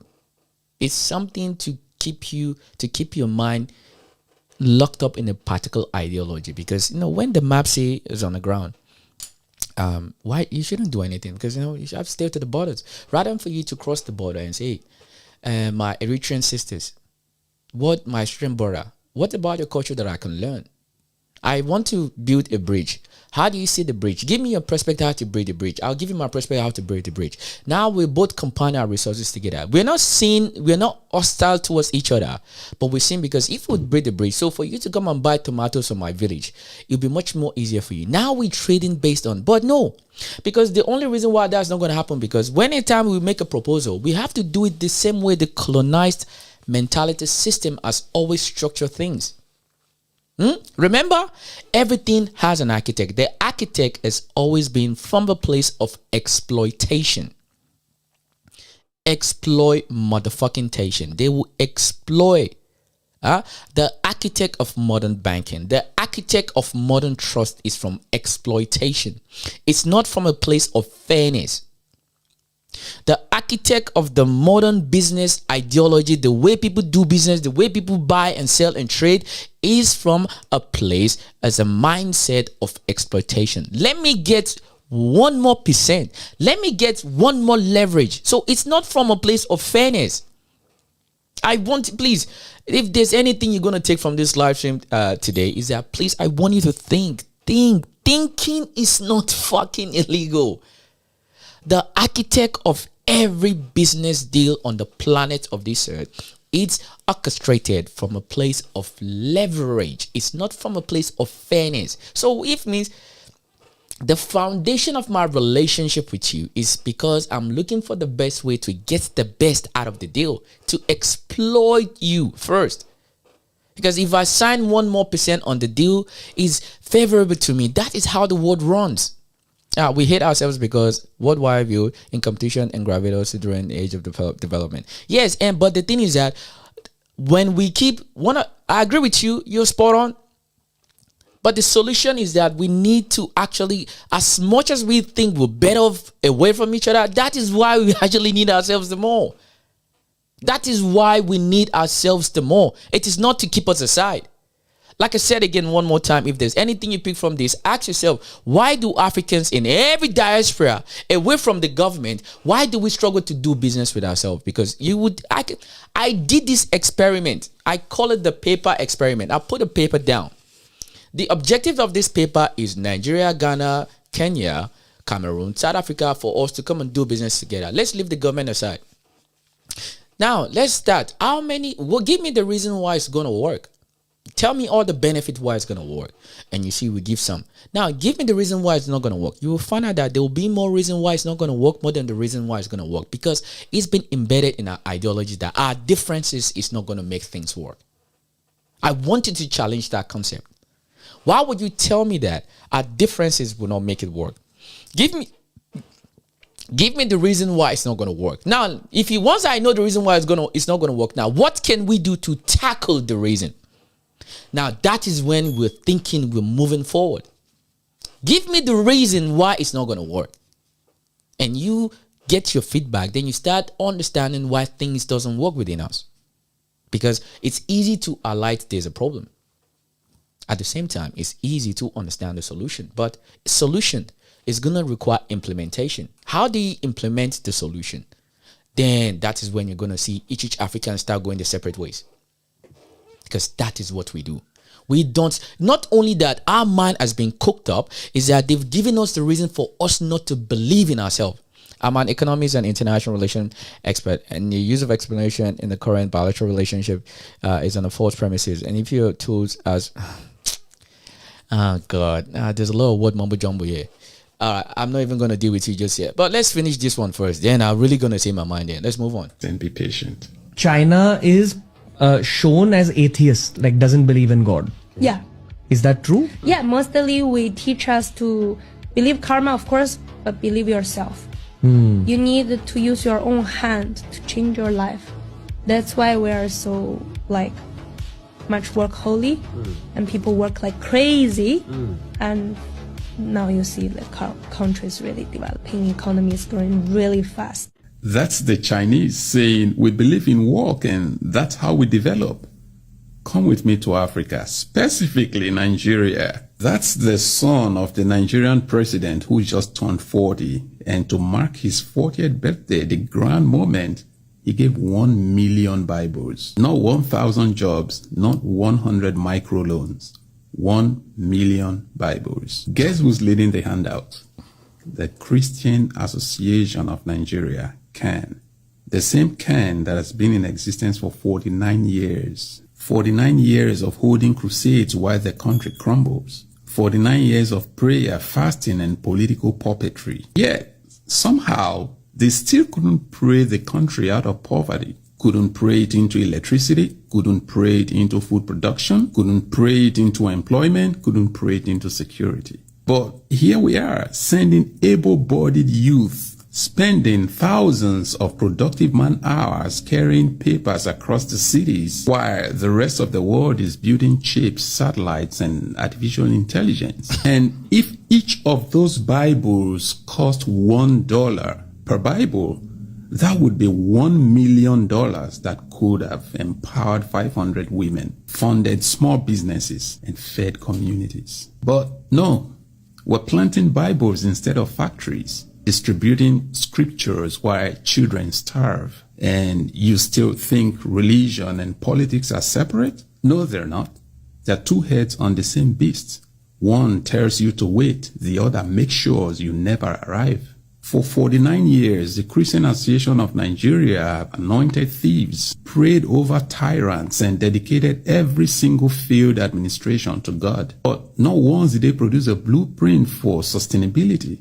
Not once did they produce an independent power solution. Not once did they broker a peace deal that disarmed the North. Not once did they take a stand against looted funds, corrupt governance, or rigged elections. They fasted while terrorists and bandits grew fat. They prophesied while women died in labor. They held vigils while cities sat in darkness. They lay hands on seats of power but never on the streets where people bleed. So tell me, what exactly have they been doing for 49 years? Because prayer without action is just silence in disguise. And if your entire national plan is prayer, fasting, and call to altar, you're not building a country, you're building a court. Christianity brought education to Nigeria. I want to pause it for a second, really, because it said a lot of things that I was saying too. All right. So my thing is that as you listen to this live stream, I want you, I've said again, because you see, anytime there's people who talk the way I talk, or they have a different perspective of how they see things, there's a lot of intellectuals that like to come in and they're trying to give a different perspective, which I do welcome. Like I said, I welcome it. So there is a lot of things that I said again. I want you to listen to me That's why I don't like to use a very straight up English, whatever, to sound like some of those podcasters. No, I'm an African man. And I go talk like an African person. I don't care, say, one person they say they look for. No, I will speak in an African dialect. Because the thing is that we need to start opening our mind. I said again, when you listen to me, I don't want you to come with a PhD mindset. I don't want to come as some educated scholar because you know you can text, you can write English in a different way. You have a different perception, opinion, how you see educational format or whatever it is. I could care less. I want you to listen to me just like an average man. Think, use common sense. I want you to tap in that PhD knowledge that you have in your head, which is called the common sense PhD in your head. If we're saying is that we can't do anything together, and the best way that we can come and we can overcome, we have to overcome all the aches, all the shit we've been dealing with even before we were born. And I'm telling you that for us to actually see things differently, we need to put the Bible aside, put the religion aside, put your foreign textbook aside, put every knowledge you've ever acquired aside, and let us just look at things. If you have a problem right now, if there's no Bible, if there's no Quran, if there's no any other thing, if you want to build a very healthy society, now, what is going to be your reference? If there's one particular country today that you want your country as an African to be, which country are you most likely going to choose? I want you guys to put in the comment section there. If you're a leader of a country today, if you want to be the leader of a particular country, if you want to be a leader of a country, which country would you like your country to look like, to be like? Please put it in the comment section. Let's move on. Only thing about Nigeria is that for someone, in my opinion, Nigeria is localized and emphasized in the root cause. You see, yes, you can. I don't disagree with you in terms of how Nigeria has been. You understand? Somebody said Russia. Okay, there you go. Russia, yeah. Yeah, anyone again? If you are leader of a country today, and you no country, I will adopt government style of Switzerland. Now, someone says Switzerland. Now we're going somewhere now. Switzerland. And let me ask you though, why do you want your government to be like Switzerland? Someone say America, USA. Why? Because we can do the experiment right now, and you will see exactly what I'm talking about. All right. If somebody said Russia, Switzerland, and America, anyone else again? Anyone? Going once? Going twice? Anyone? If you're a leader of a country today, and you want your country to, which country are you going to use as a foundation on how you're going to build your country? Which country are you going to emulate to become? I'm leader of this country. I'm looking at the model of a country, and particularly I want my country to be like. What country are you going to use as the framework on how you're going to build your country? Because right there is the root cause of everything. It's the foundation. Switzerland. Now, beside Russia, America, and Switzerland, because there are only 3 do you know some of the things that Switzerland has done to some of your ancestors? Chinese, someone say China or Russia today. There you go. UK when it was a Christendom time. Okay, fair enough. UK, someone say UK. There you go. We're getting somewhere. If you are a leader of a country today, and you want to change your country, or you want to revolutionize a country, which country are you going to model your country with? Are you talking about all Africa or countries in Africa? Because Africa is a large place like Russia and China. Oh God, Jesus Christ. Let's start with one first. Let's start as a country. You are now the representation of your country. You are the leader of your country. If you look across the world, if there's one particular country that you want to structure and build your country as, which country are you going to choose? Please, if you get to watch this later, put it in a comment section. Let me see. Citizen rule through referendum and policy and whatever it is. Good question. I like this guy, Ledell. You seems you no. My apologies. No, it's okay. If I'll say it again, maybe I need to use a little more sophisticated English. Okay, you were given a fresh land. You were given 1,000 acres of land, and you want to start a country. And that country that you want to start, if you want to look across the world today, and you want to take a constitution, You want to design policies. You want to make your country a very healthy place. Which country are you going to model your new country as? That is a question. If you look across the board in the world today, what particular country do you want to model your new country as?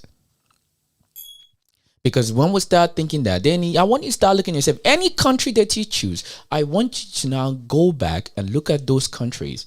So I'm saying, I'm going to choose America for, I believe US Constitution is more brilliant. Yes, America has a corrupt, okay, there you go. So, and see, if that's the case, now I want you to let's now look at what are the things that work in any country that you choose and what are the things that is not working. Now, in that thing that is work, America is not a bad choice. Now, okay, fair enough. If America and Switzerland and whatever country that you choose, now ask yourself a different question. Check what works and what doesn't work. And check what works, what is allowing those things to work. Then look at the things that doesn't work, what is not allowing it to work. I want it to be an homework for every one of us, because next time I come on a live stream, I'm going to ask those questions and you better be here, or else I'm going to tell Trump to come and threaten you. You understand? Now we're having an understanding, because if we have to deconstruct a lot of things, and you see how I said it? As soon as I said you're a leader of a country, you guys start thinking, you start using your brain to start, which country in the world? Which country in the world? Because you can think. So that is what I want us to do. All right, let's move on. Though we're still on the conversation of a relationship, a very good question or something to think. Absolutely, it is a good question for us to think about. Because if you are a leader of a country today, for those who are gonna watch this later, I want you to think: what country are you gonna model your country as? Pick any country in the world. Let's move on. CMS Grammar School. The church brought education. Many of the schools government is now collecting were started by the church. Okay, the CMS Grammar School in Lagos was established by the Church Missionary Society, CMS, apparently, in 1859 as a missionary school. It was a primary school, and it was a part of CMS' broader missionary efforts to spread Christianity and Western education in Nigeria during the colonial period. There was no other purpose. Now, the primary purpose of the school was not to educate the already subjugated Africans to be helpful in the society or in the African society, but to spread Christianity to children so that they could start conditioning them from a very young age. Now, before you pride yourself in the establishment of CMS, let me remind you of the information you omitted while telling your followers how Christianity brought CMS to Nigeria. Now, the bombardment of Lagos, or the reduction of Lagos by the Royal Navy, happened in late 1851, 8 years before the establishment of CMS. This destruction of Lagos and destruction of thousands of indigenous life was done under the justification of suppressing the transatlantic slave trade and deposing the deposition of the king of Lagos, then the Obakusoko, for refusing to end slave trade. Okay? Now, see where this is going. In August 1861, Lagos was officially annexed by the British Empire as a British protectorate, less than 2 years after the establishment of CMS. Now, so tell me, how did the establishment of CMS as a Christian missionary school help the indigenous people, the real owners of the land, not to be subjugated by their colonial counterparts, with all the atrocities, unaliving, plundering, rape, maiming, and resource extractions in Nigeria? Why didn't these missionaries preach to their colonial counterparts that it's a sin to do all this? It's a sin to take life. Instead, they were preaching to us that it was a sin for us not to be obedient to our colonial masters. It was not after 99 years in 1960 that Nigeria got her smokescreen independence. Where were your missionaries and CMS during these 99 years of subjugation? It is important to fiercely guard against the simplicity and all too easy acquired feelings of superiority that we may develop when viewing the past through the lens of modern morals centuries later. Now, while I agree that Christianity brought Western education to Nigeria, It's nonetheless essential to point out the fact that these contributions have been accompanied by cultural and social changes. The missionary education came with the imposition of Western values, languages, and norms, leading to the marginalization of indigenous languages and indigenous knowledge, practices, and cultures. Or do you think that Africans were dumb before the Europeans arrived? Who taught us how to build our houses? Who taught us how to rule or govern our kingdoms? Who taught us how to document our histories in our own ways? What CMS and other missionary schools taught us and still teach us today is Western education. Now, this Western limited educational system prioritized subjects and knowledge systems based on Western perspectives and values at the expense of traditional African knowledge systems. A system of education that promotes Western values, beliefs, and lifestyle as superior to those of Africans, which eventually led to a loss of confidence and pride in indigenous cultures among Africans and resulted in cultural assimilation or the abandonment of traditional practices in favor of Western ones. And because this limited education by Christian colonial powers involved the suppression and erasure of indigenous African culture, history, and religions, right? We were taught a lot about Henry the Navigator, Christopher Columbus, Vasco da Gama, Amerigo Vespucci, Mungo Park, and many other European marauders instead of people like Patrice Lumumba, Ruben Umyube, Chris Hani, Thomas Sankara, Tom Mboya, Kwame Nkrumah, Samura Machel, Sekou Toure, Amika Cabral, and many more who died for you and not some Jesus who died for some Jews somewhere in the Near East. Western education introduced the ideologies that corrupted our people. Yes, our people were taught corruption by the same educational system your CMS brought. And that was the point. That was the whole point. This cultural destruction contributed to the dehumanization of Africans and the justification of their enslavement. Now, the problem with most of you so-called pastors, African pastors, mostly Nigerian pastors, is something we call the Dunning-Kruger effect. This is a cognitive bias in which you lack the competence to detect your incompetence, thereby overestimating your competence and abilities and making others underestimate their abilities. That is when you stand and speak to your members as if you know it all. You claim you knew everything about Pan-Africanism, yet you are unable to stream between the lines, and you believe so much that Christianity came to save Africa. No, sir, it is you who are wrong. So guys, let me know what you think. If you have any constructive argument, please let's discuss. But if you want to drag me, if you want to come for me, please, I'm all yours. Let's discuss, okay? Let me know what you think. Why do So thank you, and I do 1000% agree with him. So if you're watching this live stream, I want you to ask yourself a question. Okay, you need to go and study the era of the King Jakba of Okubo. Oh God, you see, Ledell, I do appreciate today. I do appreciate the back and forth. You see, but every time there's anything, my perspective is that you keep regurgitating to keep looking at things from a different perspective.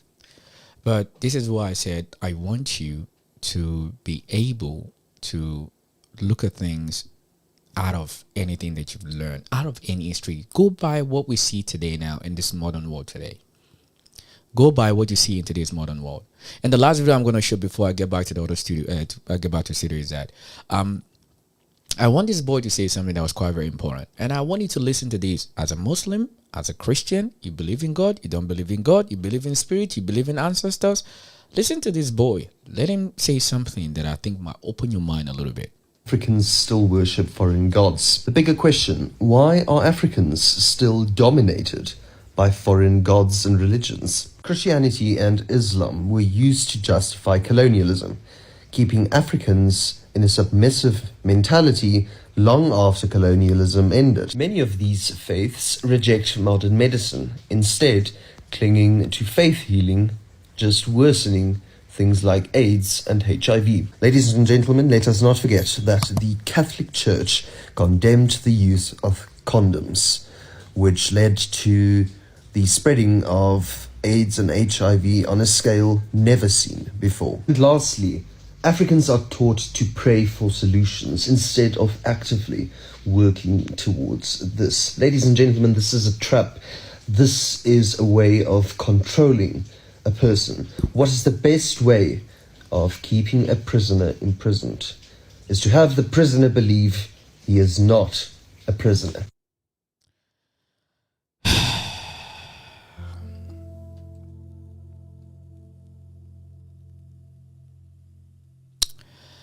Yeah, I know there's been a lot of back and forth. So if you literally last this long, really,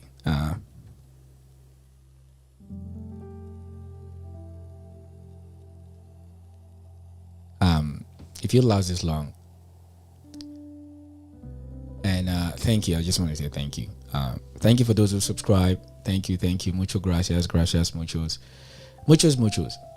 But like I said, my conversation today is not to throw any kind of divide. It's not to make you feel like you're better or you're worse or anything like that. For me, I think it's very crucial for us is that literally, realistically, we need to start looking at things differently. As Africans, give me a second, Jesus.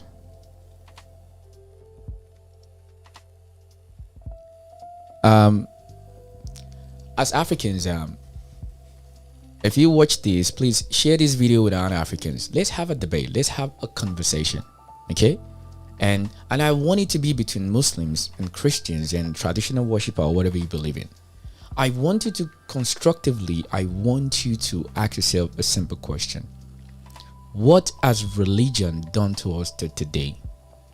What is the benefit? Why do we believe so much in religion that our religion is hindering us for us to look at things from other people's perspective?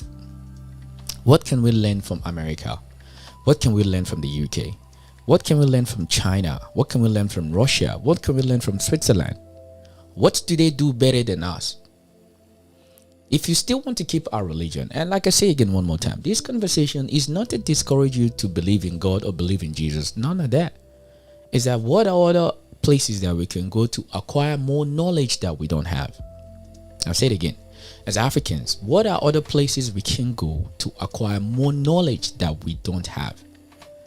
Because to be completely honest with you guys, a lot of the time I just see that some cases, Africans, we don't want to cross the border. I'm not talking about booking up a flight or getting a visa. I'm talking about knowledge.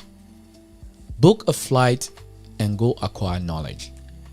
The knowledge that is not just the one that you've learned or the one that you've sat on for centuries, for years, whereby you refuse to question the most obvious things that you should question, is because you need to come from a place of faith.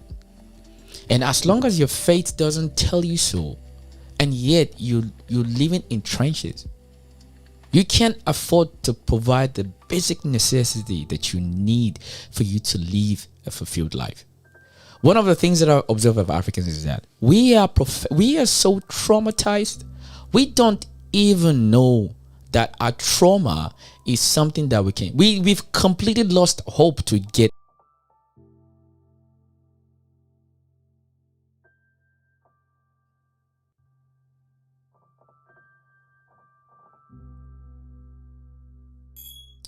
Back again.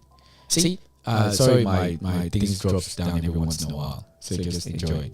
Like I said, Africans, we've been so traumatized so much that we don't even know that we can get out of it. In fact, we've lost every hope, every belief system that is going to make us get out of it. This is why I said that I swear to you guys, I ain't bullshitting you. That was 2 weeks ago. I did the experiment. I was in a group of Africans. I put something on the floor. I said, give me a reason why this is going to work. and you see, I don't trust this, I don't trust that, it's not going to work, this, and I said, okay, give me a reason why it's going to work. Give me the benefit of us coming together to actually do something. Oh yeah, if we do this, it's going to be better for this. I said, okay, if that's the case, then what is stopping us? Because Africans, and I said, okay, now we've identified where the problems are. Okay, now the solution that we've come up with, let's implement it. I swear to you, on every little penny that I have, everybody was living after second after the other. I said, right there is where the problem is. Africans, we are professional diagnostic machine. We can diagnose problems. Oh, hey. We are so good in diagnosing problems, it's laughable.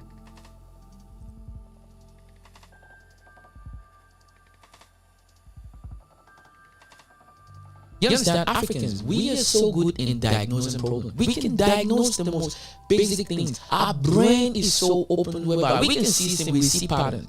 But when it comes to implementation, okay, implementation, we see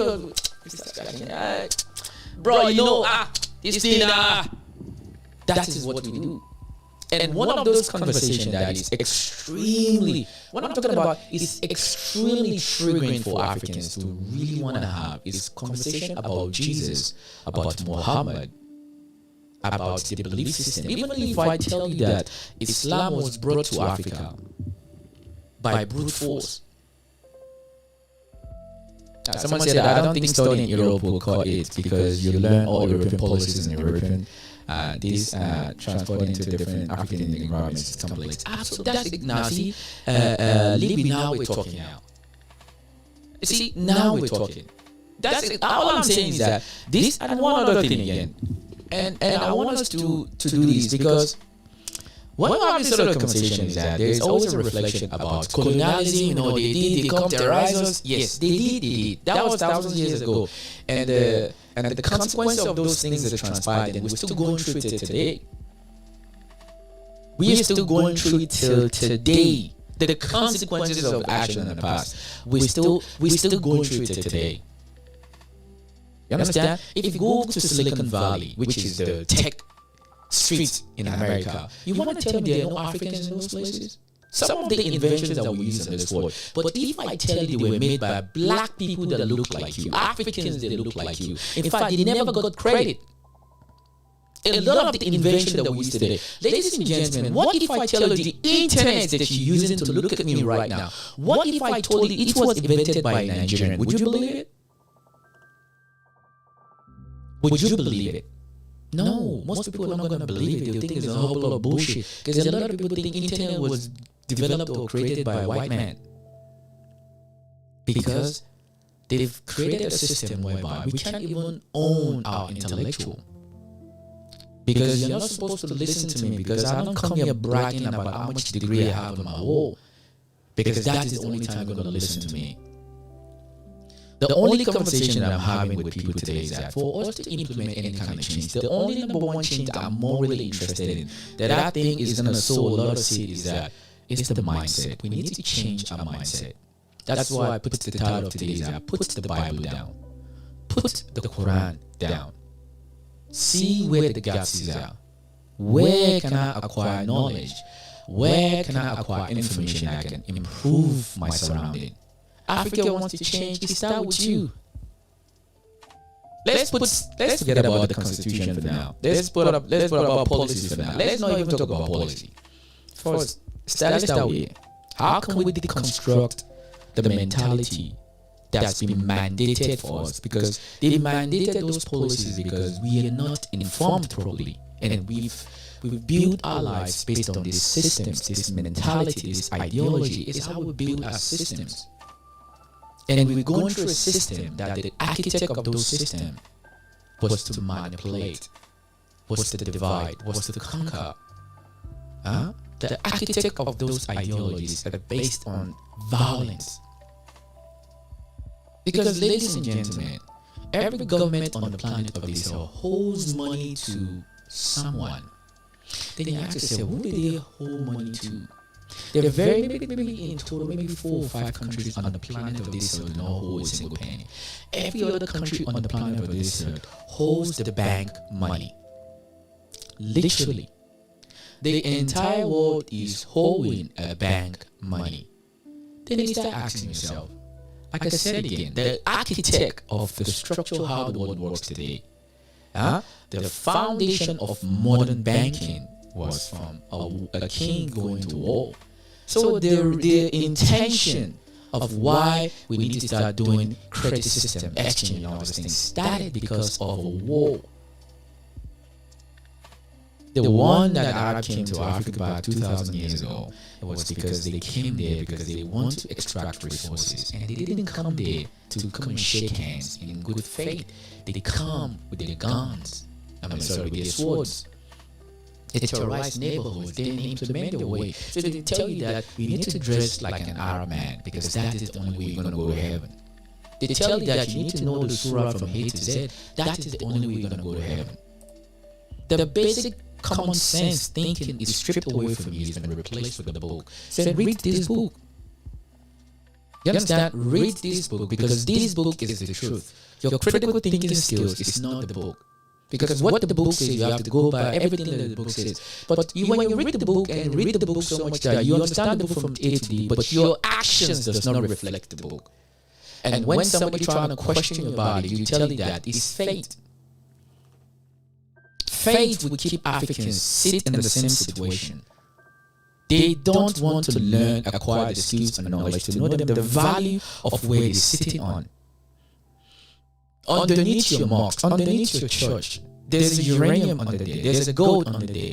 But you don't know because they tell you that you should focus on the book. Why the people who know the value of where you're sitting on, they will come there. They will not tell you that the Christians think their God is better than your God.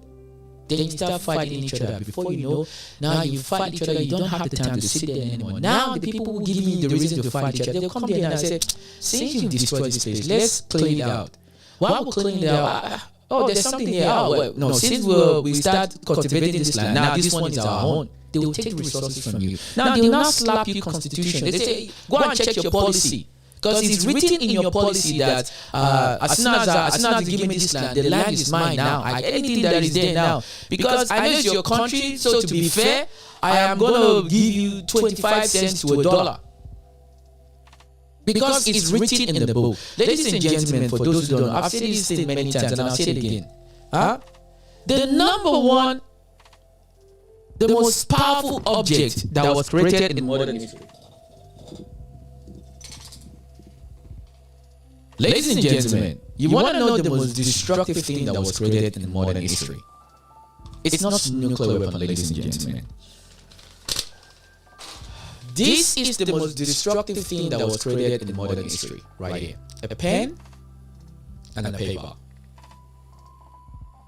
A pen and a paper is the most destructive object we've created in the last 3,000 years. This. Because under this, you can write a lot of things there and you just need to sign. And once you sign it, regardless wherever you go on the planet of this earth, you have to honor what is in the book. Because they will tell you that you signed it. Innate. The people from the UK, innate. You sign it. Yeah, once you sign it, that is it. You have to go. Every place you go on the planet of this earth, they will hold you to this.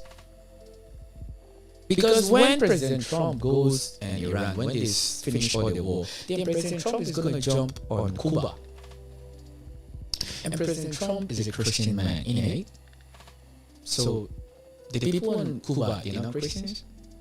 So someday, are they supposed to be without electricity for the last how many months? No food? Where is the Christianity? Where is humanity in that? Because the world, the architect of modern world for the last 2,000 years, that is as far as I go. I don't want to go 10,000 years. I only did all the information I can gather I didn't do research. I gather information and I decipher those information. And the deciphering of those information lets me know for the fucking 2,000 years, the world has been ruled and controlled by the same philosophy, the same ideology, the same concept. It hasn't changed. It's just the same shit with different variation. Divide and conquer. The first, I'm going to divide you. And whatever I need to do to divide you, the justification is what I'm going to use after I've conquered you. It's the same concept, ladies and gentlemen, and religion is one of the tools. So I don't need you to try to give me a lot of text mumbo jumbo for me to go. I don't need to read any book. All I can do, I can read you. Common sense will tell me that if you can have all the best knowledge in this world, for me, your knowledge is one thing, and I commend you for having that knowledge. But what I'm more interested to see is that what do you do with your knowledge? What are your actions from the knowledge you've acquired? Your actions is telling me that you don't go by what you write in the book. You don't treat me by what you write in the book. It's never been how you treat me. How you do business with me is not based on what you write in the book. The book is just a getaway card for you. That is why laws have clauses. There's clauses in every law that every constitution you find in this world. It has clauses, and you don't begin to think. Thinking is not fucking illegal. Because very soon we're going to get to a time whereby you won't be able to think for yourself. Ladies and gentlemen, this is the last generation of the people who will be able to critically think for themselves. This is it, c'est fini. We will never have people more intelligent than we are today. Why? You want to ask me why? Because moving on, everybody will wait on all intelligence and knowledge that's been fed into AI. AI will now decide for you when to take a shit. AI will decide for you when to sleep with your wife. AI will tell you when you need to read your Bible and your Quran. We are done. Kaput. Because we can't afford to critically think for ourselves. So my African brothers and sisters, whatever you get to watch this, please share it. I know it's not one of those conversations. This one will make you think differently. Put the Bible down. Put the Quran down. And ask yourself, are you a good man? Are you a good woman? If you want to be any governor, any minister, any president of any country today, ask yourself, what country on the planet of this earth are you going to build your community on? What is your best model? Because for the last 2,000 years, the best model of this world is from a place of exploitation. I say it again. The base of how the world has been running for the last 2,000 years has been from a place of exploitation. It is not from a place of fairness. I need to exploit you. And how I'm going to exploit you is by finding every leverage that I can come up with.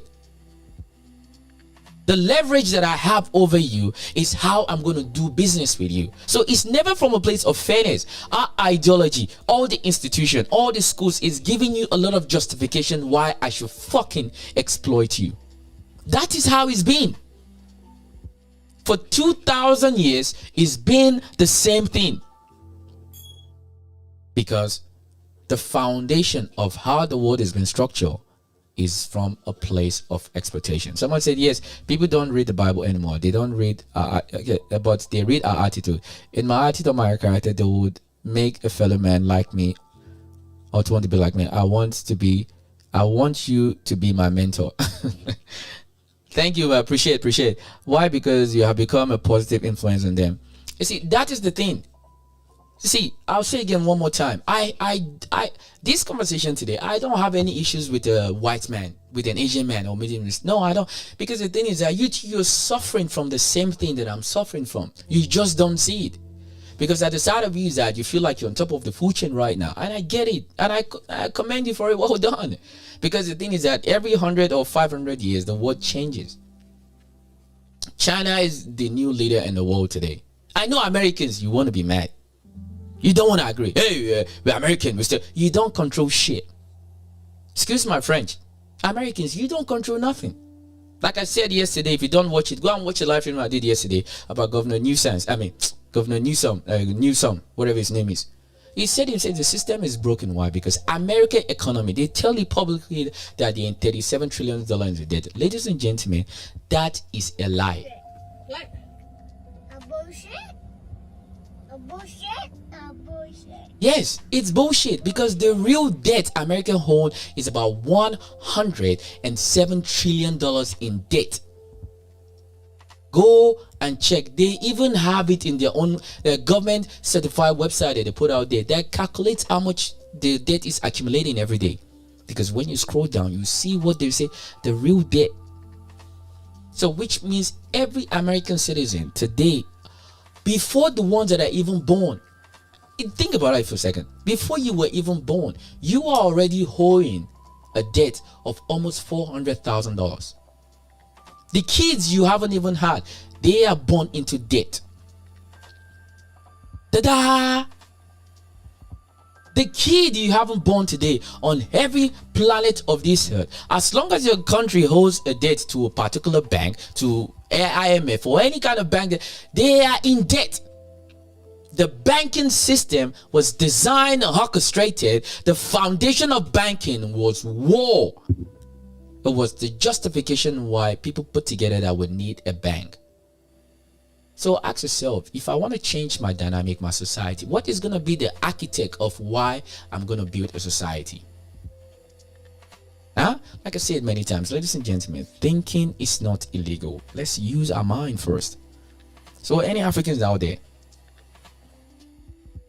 there's about 50-something country in Africa. Please, the time for us to see our border as something that divides us is actually, our borders is what should actually unite us. Please record this and send it to any African that you know. Our borders is actually what should bring us together. Imagine 1 billion people put all the resources together. I did a video about this, I think it was last year, 2 years ago.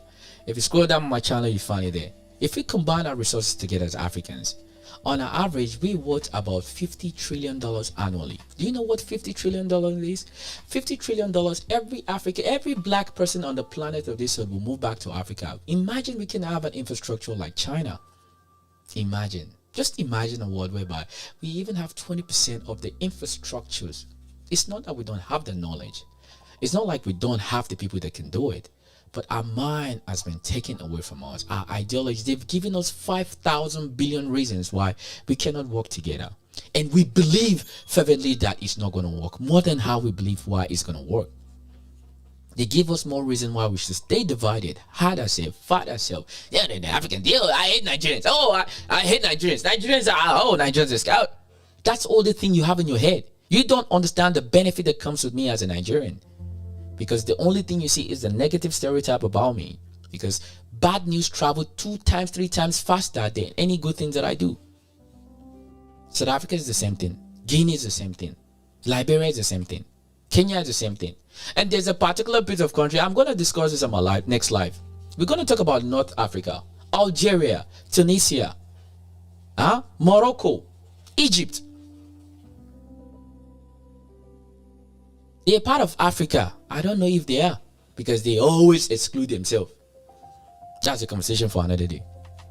But you know what I'm talking about. If you look like me, we are the ones that always put our chest out there to face a lot of things, because when it's time for us to talk, those are the people that seems to care. This other part, you hardly see them.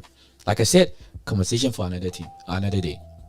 So please, all of this conversation is for us to sit down and start asking ourselves the realistic question: what has Quran done for me for the last 50 years? What has the Bible done for me for the last 50 years? The people who have Bible and the people who don't have Bible, what are they doing better? So if you don't even want to put down your Bible, hold down your Bible, but go and learn from those people that have better infrastructure than you, better resources than you. Don't go there with too much ego. Go there and go and learn. What do they do better than I do? And hopefully we have the leadership that is going to allow us to do it, because nothing happens today without proper leadership. Nothing. We can back and scream like a dog. It doesn't matter. If we don't have good leadership, nothing's going to work. Nothing is going to work. Nothing. No matter how you slice it, nothing is going to work. So please share this video with other Africans, because I don't have a lot of Africans watching. I have more people watching in America. That itself really teases me, because I tease Americans a lot, but I love them too. I have families who live there. I'll keep saying it. Shout out to aunties and my cousins and my uncles over there. But the thing is that I'm just tired of how the world is. We're getting abused every day, insulted every day. We'll queue in all these embassies to get the visa so we can go there. Ladies and gentlemen, do you know Sweden is begging people to get out of their country? They will pay you.